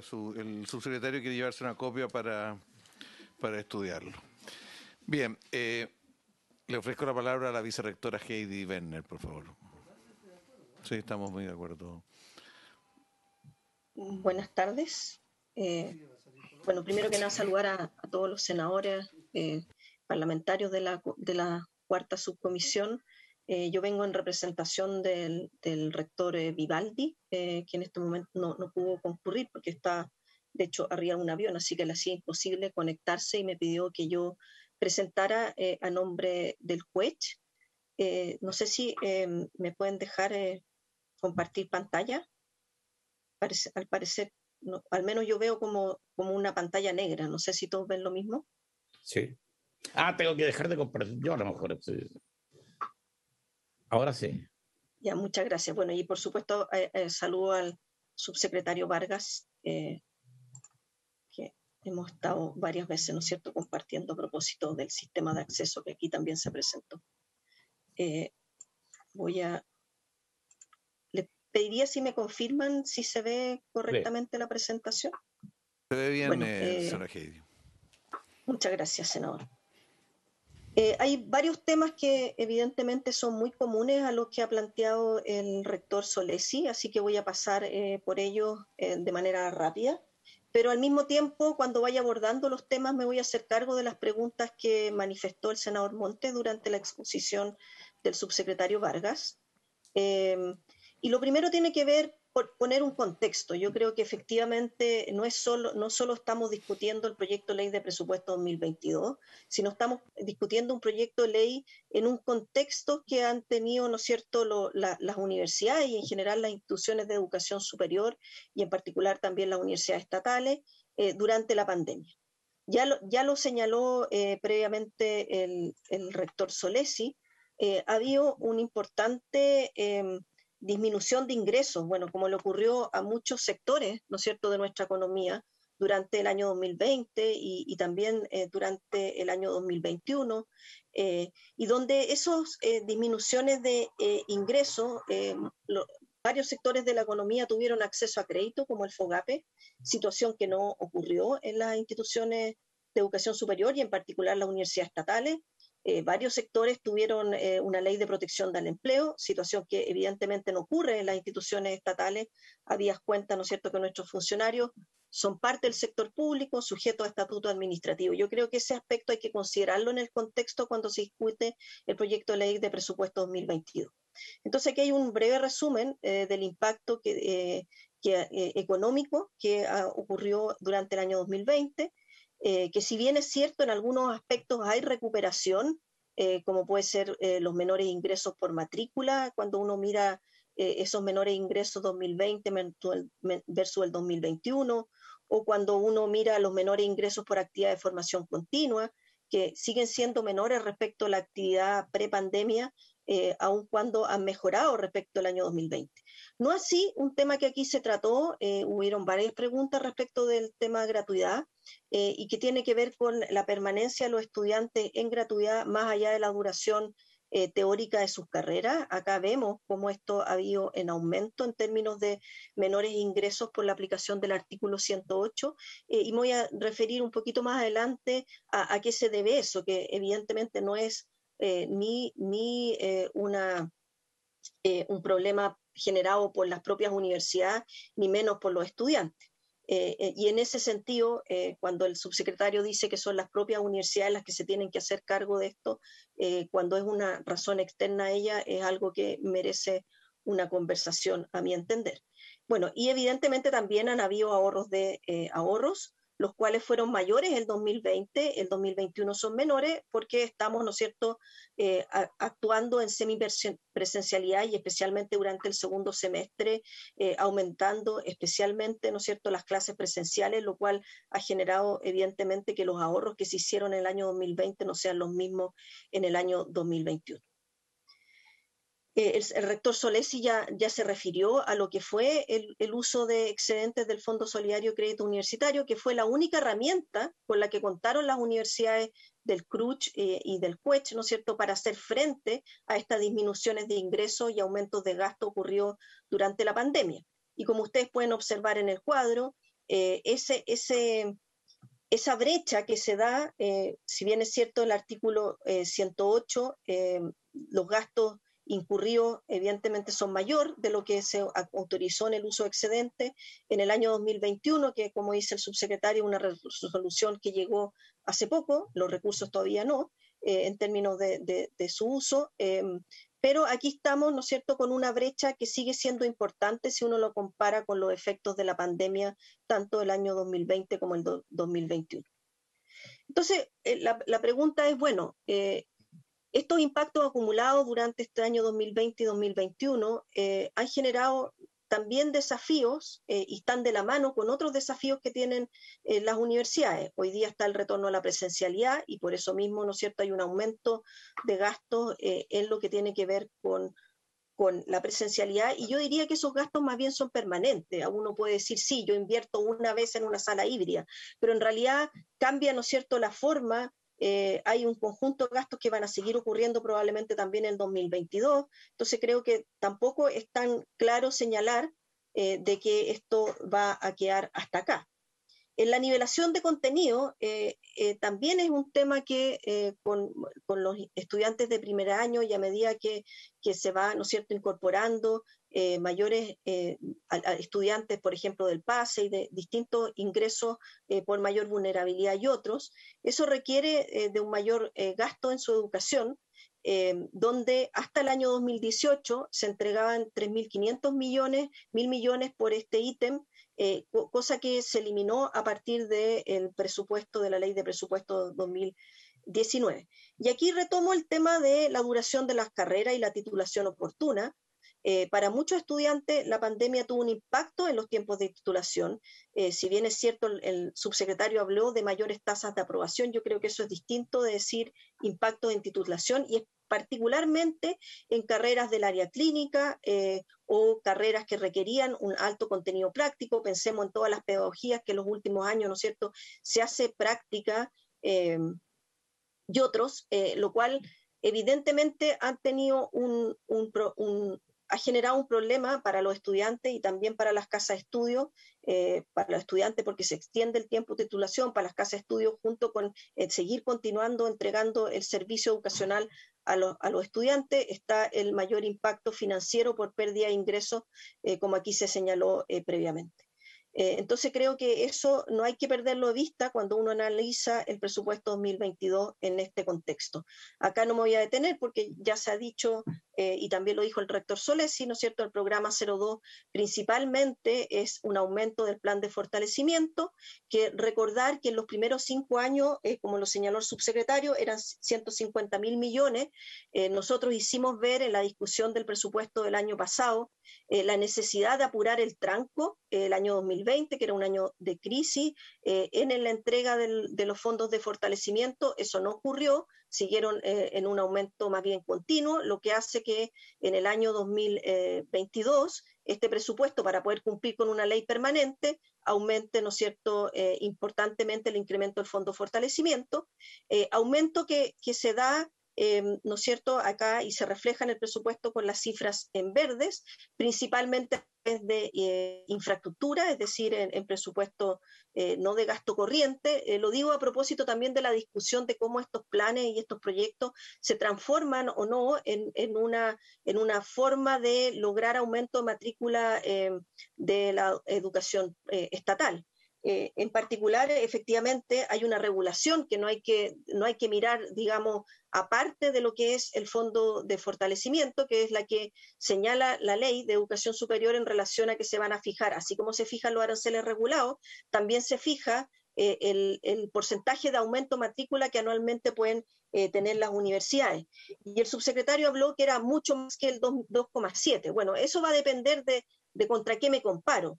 Hay un rango de ese crecimiento que va desde el 2,3%, por ejemplo, para la UPLA, a efectivamente un aumento importante en el caso de la matrícula a la Universidad Arturo Prat. Pero eso más bien tiene que ver con la base de comparación, ¿no?, con la pérdida que tenía o la baja que tenía la universidad. Entonces, en términos reales, yo diría más bien que el aumento que se establece y que señaló el subsecretario es recuperar una base más que un aumento permanente hacia adelante. Y todo esto son aumentos potenciales, evidentemente, porque tiene que ver con las vacantes, es abrir vacantes y otra cosa es cómo estas se suman. Nosotros hemos participado efectivamente en los proyectos del Fondo de Fortalecimiento, activamente, como señala el subsecretario, pero yo diría que al ser proyectos que van más bien en una lógica, ¿no es cierto?, no de gasto permanente, al menos no vemos que el énfasis haya sido particularmente en esto que señalaba el senador Monte respecto de aumentos de matrícula, sobre todo además porque está esta otra restricción que viene dada por la ley de educación superior y en particular con el financiamiento de la gratuidad. Aquí efectivamente este aumento, parte de él es un aumento real, si uno quiere, del presupuesto, pero otra parte se debe a reasignaciones que vienen tanto por la ley de retiros de académicos y profesionales, que uno podría analizar cuánto se debe a eso, a que hay menos potenciales personas que se retiran, pero claramente esto es un derecho de aquellas personas que cumplen los requisitos, y en el caso, y también está la disminución de las actividades de interés nacional importantemente, que ahí la verdad que lo que le entendía al subsecretario es que caía porque de alguna forma no le entendí mucho, si era por reasignación, etcétera, pero al resto de las universidades estatales se les disminuye los recursos que tienen para actividades de interés nacional, no así a la Universidad de Chile, que era también parte de las preguntas del senador Monte. Respecto del programa 03, bueno, aquí ya se dijo, principalmente es aumento por incremento de la matrícula en gratuidad de las instituciones privadas que ya señaló previamente el subsecretario. Por tanto, si esto no ocurriese, este programa presupuestario más bien hubiese caído en un 2%, lo mismo como ocurriría en el caso del programa presupuestario de educación superior estatal, si es que no hubiese habido el aumento del fondo de fortalecimiento. Esto yo creo que ya se señaló previamente. También hicimos un análisis, yo sé que estamos revisando el presupuesto de educación superior, pero había cuenta de que esta misma cuarta subcomisión analiza el presupuesto de ciencia y tecnología. Nos pareció relevante, al igual como lo hizo el rector Solesi, de hacer este análisis respecto de las variaciones, considerando el hecho de que hay un presupuesto vigente que hoy día se encuentra a agosto del año 2021, que cuando uno hace la comparación respecto a ese presupuesto vigente, el aumento de 9,8% de ley por ley no es así, sino que es más bien una disminución del 1,2%. También queremos señalar el hecho de que lo que tiene que ver específicamente con la asignación que llega a las instituciones de educación superior, además de que esta variación, cuando uno lo compara con el presupuesto vigente, es más bien una disminución, hay una constatación del retraso, ¿no es cierto?, tanto en los concursos como después en la entrega de recursos. De hecho, si uno mira, ¿no es cierto?, el presupuesto hoy día, en particular del programa de capacidades tecnológicas, ve que la ejecución es cero, y las universidades no han sido llamadas, ¿no es cierto?, a presentar proyectos. Entiendo que a lo mejor parte del problema tiene que ver con que ese programa presupuestario previamente al año 2021 era la Corfo, pueden haber problemas de gestión ahí, pero queremos hacer ver que eso ocurre.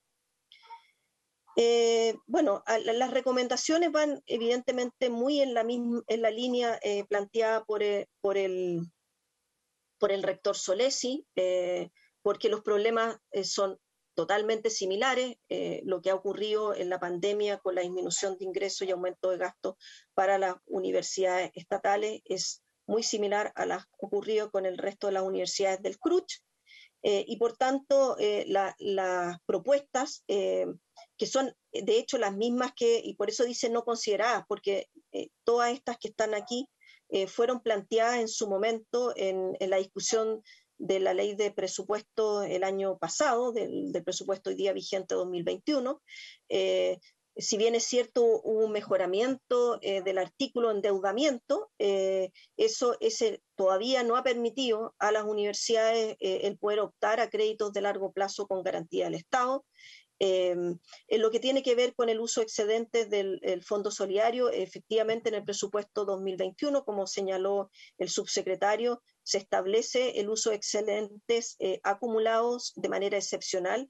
Creemos que los déficits que se están planteando, que se plantearon en 2020, que en efectivo ocurrieron, y los que está ocurriendo en 2021 dan pie de que esa situación excepcional se mantiene durante el año 2021 y por eso consideramos que no basta solo con la glosa que habla de permitir el uso de los excedentes generados el año 2021, sino que también se tiene que extender a los acumulados y donde el uso no sea solo para aquello que tiene que ver con el artículo 108, sino también por los mayores gastos ocurridos en la pandemia. Respecto de la gratuidad, bueno, acá se ha señalado y creemos importante que si bien es cierto se debe corregir y analizar el artículo 108 como lo planteó el rector Solesi, creemos que al menos en el corto plazo y a través de esta ley de presupuesto se debe revisar el que se pueda descontar de alguna forma el año 2020 y 2021 en el avance académico de los estudiantes, evidentemente a través de un reglamento donde aquellos casos en que se pudo continuar con la carrera no lo sea, pero en la gran mayoría, como ya lo vimos, sobre todo en el sector de la salud y en sectores que no es solo la salud, en otras carreras que requieren importante trabajo práctico, eso no ocurrió ni por responsabilidad de las universidades ni tampoco por los estudiantes. Respecto a la suspensión de la aplicación de los aranceles regulados, efectivamente aquí y también se planteó en la discusión del año pasado que había una preocupación respecto del modelo que había sugerido la subsecretaría para efectos de esta política. Recordar que esta es la aplicación de la Ley de Educación Superior en lo que tiene que ver con gratuidad, tanto como ya se está aplicando en términos del aumento matrícula, también estaba el tema de los aranceles regulados. Y la ley dice dos cosas que creo que son fundamentales. Uno es que la agrupación de carreras debe ser entre carreras que tengan estructura de costos similares, y la segunda, que el establecimiento de ese arancel tiene que ser de acuerdo al costo razonable. Y esos dos ámbitos son los que se ha observado.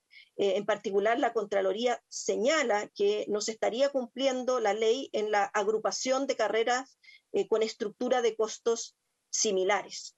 Y por tanto, considerando que la observación no es menor y que más bien se refieren a correcciones de fondo que tienen que ver con la implementación de una ley aprobada, es que creemos que requiere de un trabajo minucioso y participativo y por tanto por eso se está solicitando la prórroga de la aplicación de los nuevos aranceles mediante glosa presupuestaria.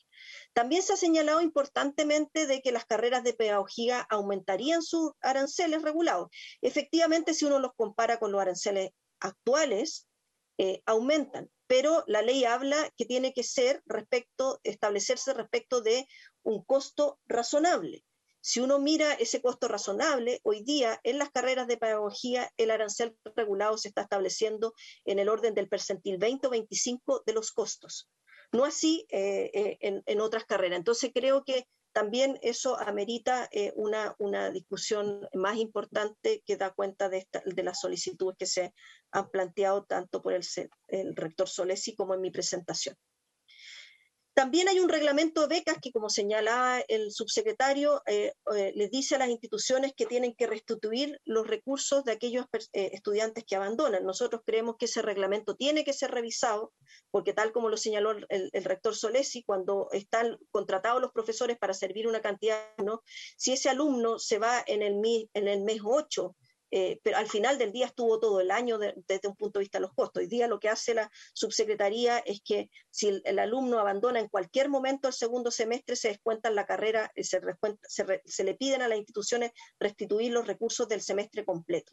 Esos son parte de los temas para un poco echar a qué nos referimos. Evidentemente, si la persona nunca se matriculó, nadie va a decir que no hay que restituir los recursos. Bueno, y a propósito de aplicación de leyes, está también, ¿no es cierto?, la aplicación normativa respecto a gratuidad, donde la Superintendencia de Educación Superior requiere una rendición de los recursos. Hoy día la forma de rendir gratuidad propuesta a través de la normativa de la Superintendencia de Educación Superior se ha transformado más bien en un modelo de rendición de tipo proyecto, más que en una lógica que establecía la ley de rendición de un aporte institucional, y creemos que eso también requiere de ser revisado. Eso es mi presentación. Espero haber podido contestar adecuadamente las preguntas que se hicieron durante la exposición del subsecretario. Muchas gracias. Muchas gracias, vicerrectora Heidi Berner. Mire, estamos con un problema con la hora, pero entonces el señor Avilés... perdón, está don Patricio Sangüesa también, don rector. ¿Cómo está? Le ofrezco la palabra antes de que el señor Avilés, que está muy inquieto, porque otra vez creo que quedó fuera también de la exposición. Entonces, una breve exposición después. Rector, ¿usted quiere agregar algo a las dos presentaciones? Sí, voy a hacer lo más breve posible porque veo que estamos sobre el tiempo, sobre el horario.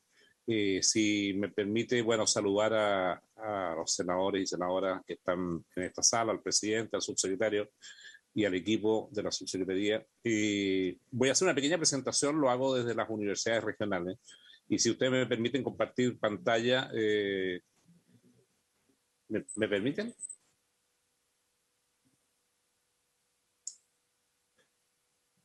Sí, se ve la diapositiva, ¿no? ¿Sí?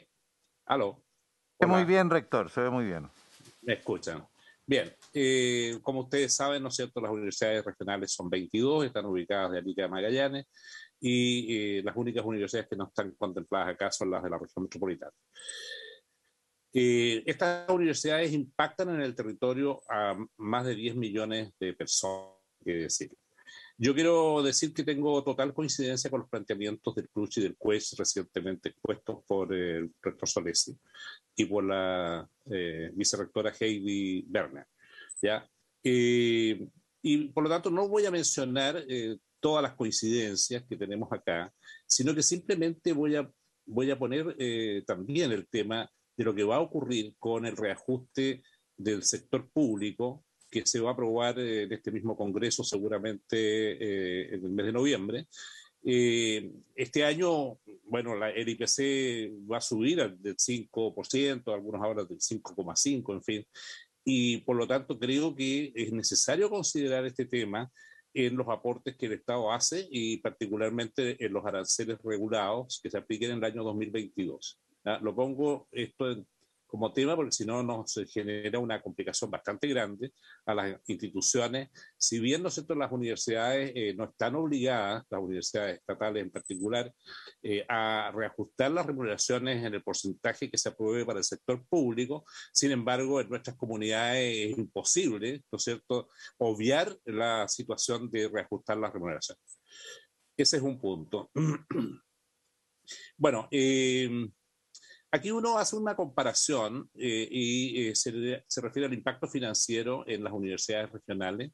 En realidad, si uno compara la región metropolitana con las regiones, el impacto es 552.000 por alumno y para la región metropolitana es un poco menos, ¿no? Esto demuestra que no solo que el impacto es mayor, sino que se agravan y perpetúan las diferencias de financiamiento que perjudican a las universidades regionales y a sus estudiantes. Es necesario potenciar el financiamiento y presupuesto de las universidades regionales para revertir una situación o situación de desventaja y responder a las necesidades de las regiones y sus estudiantes. ¿Qué decir de las regiones extremas que a su vez tienen, ¿no es cierto?, que financiar la asignación de zona, que es bastante más cara? Bueno, los impactos financieros en el año 2021, producto de la pandemia, más gastos y menos ingresos, ha sido más profundo también en las regiones que, obviamente, comparado con los años anteriores. Acá tengo el impacto financiero de las universidades regionales y metropolitanas del año 2020-2021. Hay una comparación acá, ¿no es cierto? Los menores ingresos de las regionales, ya ahí está, el año 2021, bajó un poco el 21, pero sigue siendo grande ese impacto. También están los mayores gastos, total de menores ingresos, en fin, ustedes ven, ¿no es cierto?, que estos impactos son diferentes al lado de la región metropolitana. Hay diferencia, en realidad en las universidades regionales el impacto termina siendo mayor viendo las cifras.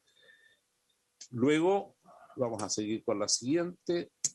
Nosotros tenemos una asignación que se llama Educación Superior Regional, que nosotros lo felicitamos, este ítem, ¿no?, que se distribuye. Pero si uno ve acá la comparación entre el aporte fiscal directo, que está en rojo, y esta asignación para las universidades regionales, la verdad es que es bastante menor, es bastante pequeña, digamos, esa asignación. Este año el fondo regional contempla 10.756.347.000 pesos. Este fondo es solo para las universidades regionales, ¿ya? Bueno, Fondo de Educación Superior Regional, seguimos con la siguiente, y acá está. La propuesta que nosotros hacemos como AUR, como universidades regionales, es aumentar a 20.000 millones. O sea, tenemos 10.756 a 20.000 millones, teniendo en cuenta que las universidades cuyas casas centrales se encuentran fuera de la región metropolitana son protagonistas fundamentales en el proceso de desarrollo de las regiones en que se emplazan. Es impresionante, llamemos así, las aspiraciones que tiene una región respecto de sus universidades regionales. ¿Ya? No solamente los actores sociales, también, ¿no es cierto?, obviamente las instituciones de los gobiernos regionales, los municipios ubicados en esa región, ¿no? Entonces, a su vez, el país está viviendo una transformación en los gobiernos regionales, una nueva institucionalidad, y eso demanda, digamos, más requerimientos hacia la universidad regional en distintos ámbitos, en ciencia, tecnología, innovación, creación, arte, cultura, patrimonio, en fin, en colaboración con la región, ¿no es cierto?, en el diseño de los planes de desarrollo regional. Entonces se debe tener en cuenta que sus desafíos se tornan cada vez más complejos para los procesos de formación, capacitación o captación y retención del capital humano. Este es un tema muy importante. Muchas veces la gente, el capital humano, en regiones tiende a regresar a Santiago o ir a Santiago. Nosotros tenemos que buscar estrategias para retener, para atraer capital humano en regiones, y eso también tiene un costo. Bueno, los proyectos que se financian con este fondo deben poner énfasis en la vinculación de la universidad con su entorno más próximo, la vinculación con el medio. Si bien existen otros recursos que también tienen por objeto la vinculación con el medio, cada día es más creciente esta relación que tiene que existir entre la universidad regional y sus propios territorios, en los ámbitos sociales, productivos, culturales y en el marco de planes de desarrollo institucional. ¿Ya? Bueno, con el objeto de, ¿no es cierto?, poder realizar estos desafíos, obviamente estamos pidiendo que pueda aumentarse esta partida, y esto va a impactar en la docencia, en la investigación, en la innovación, creación y el emprendimiento y las diversas necesidades territoriales. ¿Ya? Foco y distribución de estos recursos. El foco es la investigación científica, la innovación social y productiva, el desarrollo cultural y otras áreas de pertenencia local y regional. Y la forma en que se distribuyen estos recursos está acá, que creemos que podría revisarse. El 25% de los recursos se distribuyen en forma igualitaria para todas las universidades, el otro 25% las instituciones acreditadas en vinculación con el medio, el 30% en función a la matrícula, y particularmente la que proviene de colegios municipalizados o particular subvencionados, y el 20% en proporción a la distancia de la institución con respecto a Santiago, a la capital. Otro tema, fundamentos del aumento de recursos en el Fondo de Educación Superior Regional. Bueno, primero hay que reconocer el aporte que se desarrolla desde las regiones al desarrollo económico y cultural y social del país, en zonas muchas veces aisladas, ¿ya? O, ¿no es cierto?, que tienen bolsones de pobreza o conflictos de todo tipo, incluso las regiones de la Araucanía y el Biobío. Las universidades han estado ocupadas en el tema, digamos, de los conflictos que se han producido allí, ¿no es cierto?, en torno a el tema indígena, ¿ya? las dificultades que tienen las universidades de regiones para retener y atraer profesionales y capital humano avanzado que aportan al desarrollo científico y tecnológico. Tenemos que las universidades regionales hacen un gran aporte al desarrollo científico y tecnológico del país. De hecho, producen más del 40% de toda la, investigación que se realiza en Chile, ¿ya? Y bueno, y tienen un conjunto de doctorados, que es, digamos, y magíster, ¿no es cierto?, que avanzan en el aumento del capital humano. La idea es flexibilizar el uso de los recursos, eliminando el concepto de convenio de desempeño, incorporar en el foco financiar equipamientos tecnológicos para estudiantes con gratuidad y oportunidad de transferencia de los fondos a las instituciones de educación superior, porque a veces estos fondos se retrasan y por lo tanto el cumplimiento de los compromisos se postergan, ¿ya? Fortalecimiento de las universidades regionales. Los grandes desafíos de la región es la ciencia y la tecnología, y es el desafío para Chile, de todas maneras. El porcentaje, sabemos, ¿no es cierto?, de asignación para ciencia y tecnología es muy, pero muy bajo, a pesar de que yo diría Chile, sin embargo, se destaca en muchos aspectos en ciencia y tecnología, a pesar de los bajos recursos, ¿ya? Bueno, la idea es, ¿no es cierto?, que se desarrollen proyectos de gran envergadura en las regiones que van a impactar derechamente al desarrollo de la región, ¿ya? Y la necesidad de fondos de libre disposición. Bueno, aquí ya se ha dicho, el aporte fiscal directo es una fuente de financiamiento de libre disposición que tienen las universidades. Otras iniciativas de financiamiento se materializan a través de proyectos. Ahora, el tema del aporte fiscal directo sería bueno revisarlo, ya bien, porque hay una disparidad, digamos, por distintas razones. Este es un fondo histórico que viene de los años 1980 y hay mucha disparidad entre universidades acá. No presenta crecimiento real este aporte fiscal directo. Yo creo que hay que revisar cuál al final de cuentas va a ser el AFD del año 2021. El subsecretario ha explicado, digamos, que se mantiene con el mismo valor real del año anterior. Se sugiere tratar de fortalecer un fondo basal de libre disposición y generar un piso igualitario mínimo de fondos basales. Aquí se ha pensado, nosotros lo hemos pensado, de que debiera haber por lo menos una línea mínima, o sea, decir, mire, nadie puede tener menos de tantos recursos en estos aportes basales, un mínimo al menos, que podría ser al menos el promedio de todo este aporte fiscal directo que se distribuye a lo largo del país entre las distintas universidades. Y fortalecer el financiamiento a nuestras condiciones de base. Se trata de una inversión oportuna, pues será a través de nuestra operación, desarrollo y puesta en marcha de estas trascendentales iniciativas y de nuestros futuros profesionales, técnicos, investigadores, desde donde emergen las ideas que aumentarán el Producto Interno Bruto y el desarrollo de las regiones en todos los aspectos, en el aspecto humano, cultural, social, ¿ya? Y económico. Bien, no sé si me excedí, pero esa es la presentación. Muchas gracias. Muchas gracias, rector Patricio Sambueza. Le ofrezco la palabra a don Jorge Avilés. En lo más breve que pueda, don Jorge, usted entiende mucho porque trabajó mucho tiempo acá, entonces sabe cuáles son los problemas. Estamos con el tiempo encima. Lo haré lo más breve posible, presidente, y aprovecho de saludarle a usted y a todas las personas que nos acompañan en esta sesión. A ver, voy a compartir la presentación. Voy a hacer, digo nuevamente, lo más breve posible. ¿Cómo lo voy a ver? Veo que no estoy siendo breve, pero...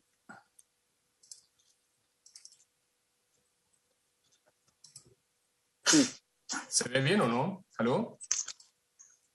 Se me quedó pegado esto. ¿Se ve bien? Ahí bien, ahí estamos bien. Aunque no salen los recursos. Perfecto. Bueno, el presupuesto que está siendo propuesto a través de la ley del proyecto actual que estamos discutiendo es más bien un proceso de continuidad para un servicio público que cumple poco más de 2 años de funcionamiento. Recordamos que la superintendencia inició a funcionar a mediados de mayo del año 2019. Entonces, este presupuesto refleja también lo que ha sido la tónica de este periodo en el cual nosotros como primer equipo de la superintendencia hemos tenido que compatibilizar lo que es la instalación del servicio con el ejercicio de las funciones que la ley nos encomienda, ¿no es cierto? Entonces, los énfasis presupuestarios que tenemos, obviamente, es continuar con la instalación de todos los elementos necesarios para poder lograr contar con una superintendencia que sea moderna, pero a la vez que cuente con una estructura liviana. Eso a través de todo el uso de la tecnología, de equipos que sean muy capacitados, equipos técnicos. Otro énfasis que tenemos es continuar con la dictación de normativas, implementación de procesos de fiscalización de normativas, cumplimiento contractual de las instituciones a sus estudiantes, viabilidad financiera de las instituciones de educación superior y también el uso de los recursos por parte de las instituciones para los fines que les son propios de acuerdo a lo que establece la ley y sus propios estatutos. Solo para darle algunos detalles ahí, presidente, y a todos, nosotros durante el año 2021 ya hemos realizado más de 1.210 acciones de fiscalización a 101 instituciones de educación superior. Esto tanto en temas financieros como en temas de carácter normativo. Como bien saben ustedes, estamos realizando el segundo plan de fiscalización por razones relacionadas con el virus del COVID-19. Además, ya hemos logrado emitir diversas normativas, como la norma de carácter general que contempla la forma en que la institución de educación superior cumple con la obligación que tienen para informar, la norma de carácter general de rendición de la gratuidad. Hemos dictado ya en conjunto con la Contraloría General de la República las normas contables para las instituciones pertenecientes al Estado y estamos prontos a publicar las normas contables para las instituciones de educación superior que no pertenecen al Estado, y así con otras normativas que no me quiero detener para no alargar. Un tercer énfasis es perfeccionar y obviamente optimizar los canales de atención ciudadana que tenemos nosotros, porque esta superintendencia tiene la facultad de recibir todos los reclamos y denuncias de los distintos miembros de las comunidades educativas, universitarias. Nosotros a la fecha hemos recibido cerca de 9.000 reclamos y denuncias. Estamos recibiendo alrededor de 400 reclamos y denuncias mensuales, y eso obviamente requiere que los canales sean cada vez mejores y que el equipo que se hace cargo de la gestión de estos casos sea cada vez más especializado. Hay una cifra que es bastante positiva de los reclamos que nosotros mediamos, o sea, de los que son admisibles en el fondo, que más del 60% terminan con resultados favorables para los reclamantes, y eso da cuenta también de que las instituciones de educación superior ponen mucho de su parte para ir solucionando los conflictos que tienen internos en las propias instituciones. También otro énfasis presupuestario es aumentar la transparencia y el acceso a la información del sistema. Si bien nosotros ya tenemos publicados todos los registros que la ley establece, como son los de información financiera, de socios y asociados, autoridades, miembros de la asamblea, etcétera, el registro de sanciones, que también es público. Nosotros hemos trabajado en otros instrumentos como las fichas de instituciones de educación superior, en donde se recopila y se sistematiza información relevante para la ciudadanía, eso es público también, y estamos trabajando en un repositorio de pronunciamientos de esta superintendencia que creemos nosotros que va a ser de mucha utilidad no solo para la ciudadanía, sino también para las propias instituciones de educación superior, porque les va a permitir consultar cuál es el criterio de esta superintendencia en diversos temas que hemos sido consultados durante estos 2 años en que estamos funcionando.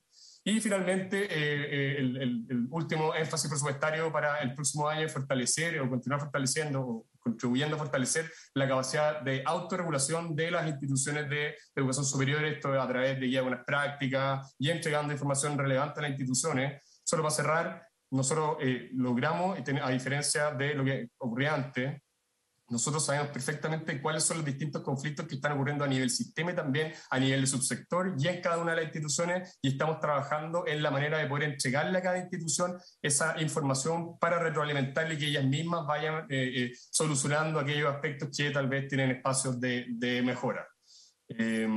Vamos a continuar desarrollando y perfeccionando nuestro modelo de supervisión basado en riesgo, que ya está bastante avanzado en la parte financiera. Implementaremos también nuestro plan de fiscalización, nuestro énfasis de fiscalización para el próximo año, que básicamente van a decir relación con o va a tener foco en la normalización de la forma en que se presta el servicio educativo, habida cuenta de la mejor situación sanitaria También, obviamente, la disminución de los rezagos que se han producido producto de la pandemia, no solamente el año 2021, sino también el año 2020, que también esto en materia del plan de fiscalización que estamos actualmente aplicando. Y un tema que es muy relevante para nosotros como foco del próximo año es la implementación de esta nueva ley de acoso sexual en el ámbito de educación superior que ha sido recientemente publicada. Optimizar y perfeccionar las plataformas actuales con las cuales interaccionamos con la ciudadanía y también con las instituciones de educación superior, desarrollar nuevas plataformas que nos van a servir también a mantener este servicio con una estructura, si bien liviana, pero que le permita cumplir con todo el rol que el legislador le ha entregado, como son los procesos de fiscalización, captura de información por parte de la institución, tramitación de procesos administrativos sancionatorios, entre otras. Y contratar también un servicio para monitorear de manera permanente la infraestructura tecnológica de la superintendencia, ya que estamos descansando mucho en lo que es la tecnología para cumplir con nuestras funciones. Perdón lo rápido, presidente, si tienen alguna duda me podrán consultar. Aquí tienen el presupuesto. Básicamente nosotros tenemos un crecimiento de un 4,3%. Les recuerdo que este es un organismo que está en implementación. Nosotros llevamos poco más de 2 años. Este sería nuestro tercer presupuesto, el del próximo año.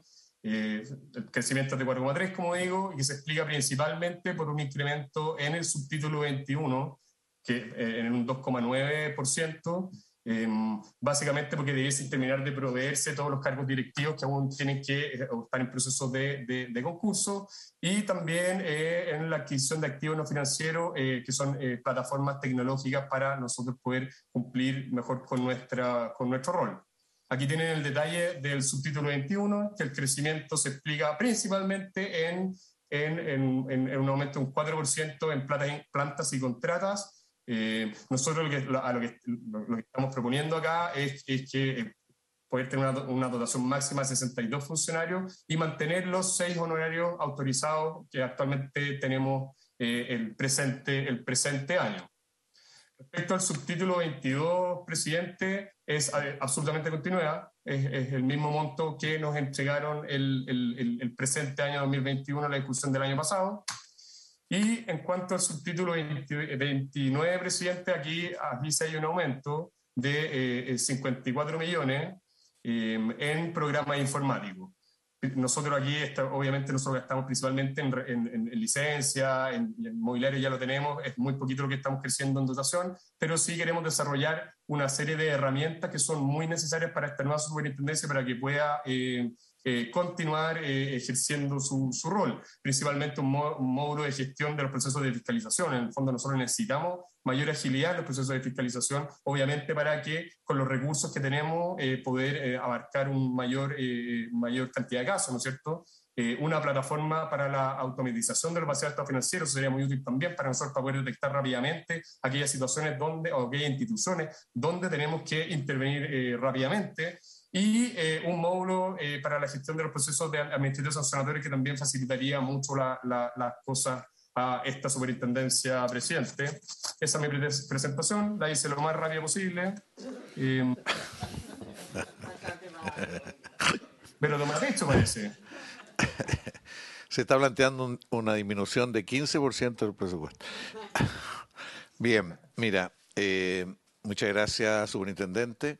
Solamente recordarle que usted tiene pendiente con nosotros entregar el modelo, las normas de contabilidad y estado financiero de las universidades, cosa que está pendiente desde hace bastante tiempo. Entonces usted ya lo tiene eso definido y decretado, y en implementación sería bueno que informara a esta comisión. ¿Usted se recuerda de eso? ¿Tiene buena memoria? ¿Le dice usted, presidente? Sí. ¿A eso se refiere? ¿Cómo? ¿Las normas contables? ¿A eso se refiere? La ley estableció un sistema de contabilidad uniforme que ustedes iban a concordar con la Contraloría y con estados financieros periódicos, y nunca hemos podido conocer realmente cómo hemos avanzado en esa dirección. Sí, se lo contesto al tiro. No me conteste nada, así que es para que nos envíe esos antecedentes. Bien, vamos. Se lo envío, pero... Señora senadora, vamos a mandar esto a la comisión nomás porque no alcanzamos, tenemos que estudiar las indicaciones, las glosas, perdón. El subsecretario está muy conmovido con la presentación del rector Solesi de las de la vicerrectora y del rector Sangüesa, y lo va a estudiar las distintas propuestas para darnos opinión y eventualmente hacer algunas indicaciones al respecto. Ustedes no han elaborado ninguna indicación hasta el momento, señor subsecretario, ¿no? Bueno, yo usted bastante conmovido, ¿no?, por las propuestas de los rectores. Bien. Senador Pizarro y senadora Elsperi. Sí, no, muy breve, presidente. Lo que pasa es que, tal como conversamos en la sala, en las distintas intervenciones, la idea es conversar con el señor ministro de Hacienda varios de los temas y abrir una oportunidad de diálogo. En este tema claramente hay diferencias y ese es el sentido. Entonces, lo que corresponde procedimentalmente, presidente, es votar para mandarlo directamente a la mixta. Mientras tanto, vemos qué es lo que se puede mejorar. Gracias, presidente. A mí me eché de menos algo que tanto el subsecretario como a lo mejor esperaba de los señores rectores, que se hablara un poco de las universidades de zona extrema, y en particular hay una necesidad muy sentida que acá no se ha dicho nada. Nosotros recibimos a todos los rectores de todas las universidades de zona extrema del norte y del sur, y ellos coinciden, también hay un acuerdo de la Comisión de Zona Extrema al respecto, y es los dineros que año a año se le entregan a las universidades de zonas extremas, presidente, para pagar la asignación de zona y el bono de zonas extremas. Se le entrega una cantidad determinada que no dice relación con el número de funcionarios que ellos tengan. Entonces, a todos los funcionarios públicos esto se les paga está determinado en un monto, ¿no es cierto? Pero en las universidades hay distintas versiones o distintas opciones. Hay algunas universidades que tienen mayores recursos y ellos las pagan pagando la diferencia con ingresos propios. Hay otras universidades que no tienen los recursos y por lo tanto la plata que se le entrega vía ley de presupuesto la dividen en todos sus funcionarios con derecho a este bono, y por lo tanto esa asignación de zona y el bono de zona extrema es de un monto menor que el resto de los funcionarios públicos. A todos los funcionarios públicos de esa zona extrema se les paga la asignación sin problema y el monto determinado, menos a los funcionarios públicos que son parte de las universidades estatales. Me hubiera gustado ver algo de eso. Acá lo hemos hablado en la Comisión de Zona Extrema, la sesión pasada con el ministro también se lo señalamos. También me hubiera gustado que los rectores lo hubieran hecho presente, porque es una necesidad muy sentida de todas las universidades de la zona extrema, presidente, donde son los lugares más alejados de nuestro país, donde más importancia tienen las universidades. Son generalmente las únicas que están presentes, sobre todo cuando enfrentamos un nuevo proceso de descentralización, ¿no es cierto? Son las que van a requerir debieran ser las que entregaran y confeccionaran a los nuevos gobiernos regionales todos los insumos para el gran número de nuevas políticas que se van a tener que entregar en la región. En fin, pero no es justo para estos funcionarios públicos de las universidades estatales que sufran esta discriminación, como tampoco es justo, ¿no es cierto?, que sean las universidades las que asuman esa diferencia para poder pagar, aquellas que pueden hacerlo, el monto total tanto de la asignación de zona extrema como el bono de zona extrema, presidente. Gracias. Gracias, senadora. Este año yo agrego a lo que usted dice, el tema de la inflación les va a afectar mucho más a las universidades desde el punto de vista financiero, porque la diferencia que se va a dar va a ser más fuerte. Entonces, este es un tema que tenemos que incorporar en el debate en general sobre las universidades, porque afecta a las de zonas extremas, pero a todas las universidades tienen el mismo problema, que no son tratados los funcionarios los trabajadores como funcionarios públicos, por lo tanto no se les transfiere y nunca ha habido una solución apropiada. Bueno, me permiten, pero voy a levantar la sesión porque hay un tema de tiempo. Le agradezco, rector Solesi, su presencia, a la vicerrectora Heidi Verne, al rector Patricio Sangüesa, al superintendente Avilés, que esperamos la información que nos va a enviar, bueno, y a todo, al subsecretario, a su equipo, y a todos los presentes, al señor Villarreal. Todo esto queda pendiente, sí, salvo que la comisión estime que la superintendencia podría quedar, pero a lo mejor nos puede entregar esta información y lo vemos con más calma, ¿sí? ¿La superintendencia tampoco la quiere aprobar? No, yo no tengo problema que aprobemos la superintendencia. Bueno, demos por aprobada, pero nos va a enviar la información pendiente de superintendente. Son 3.000. No tiene.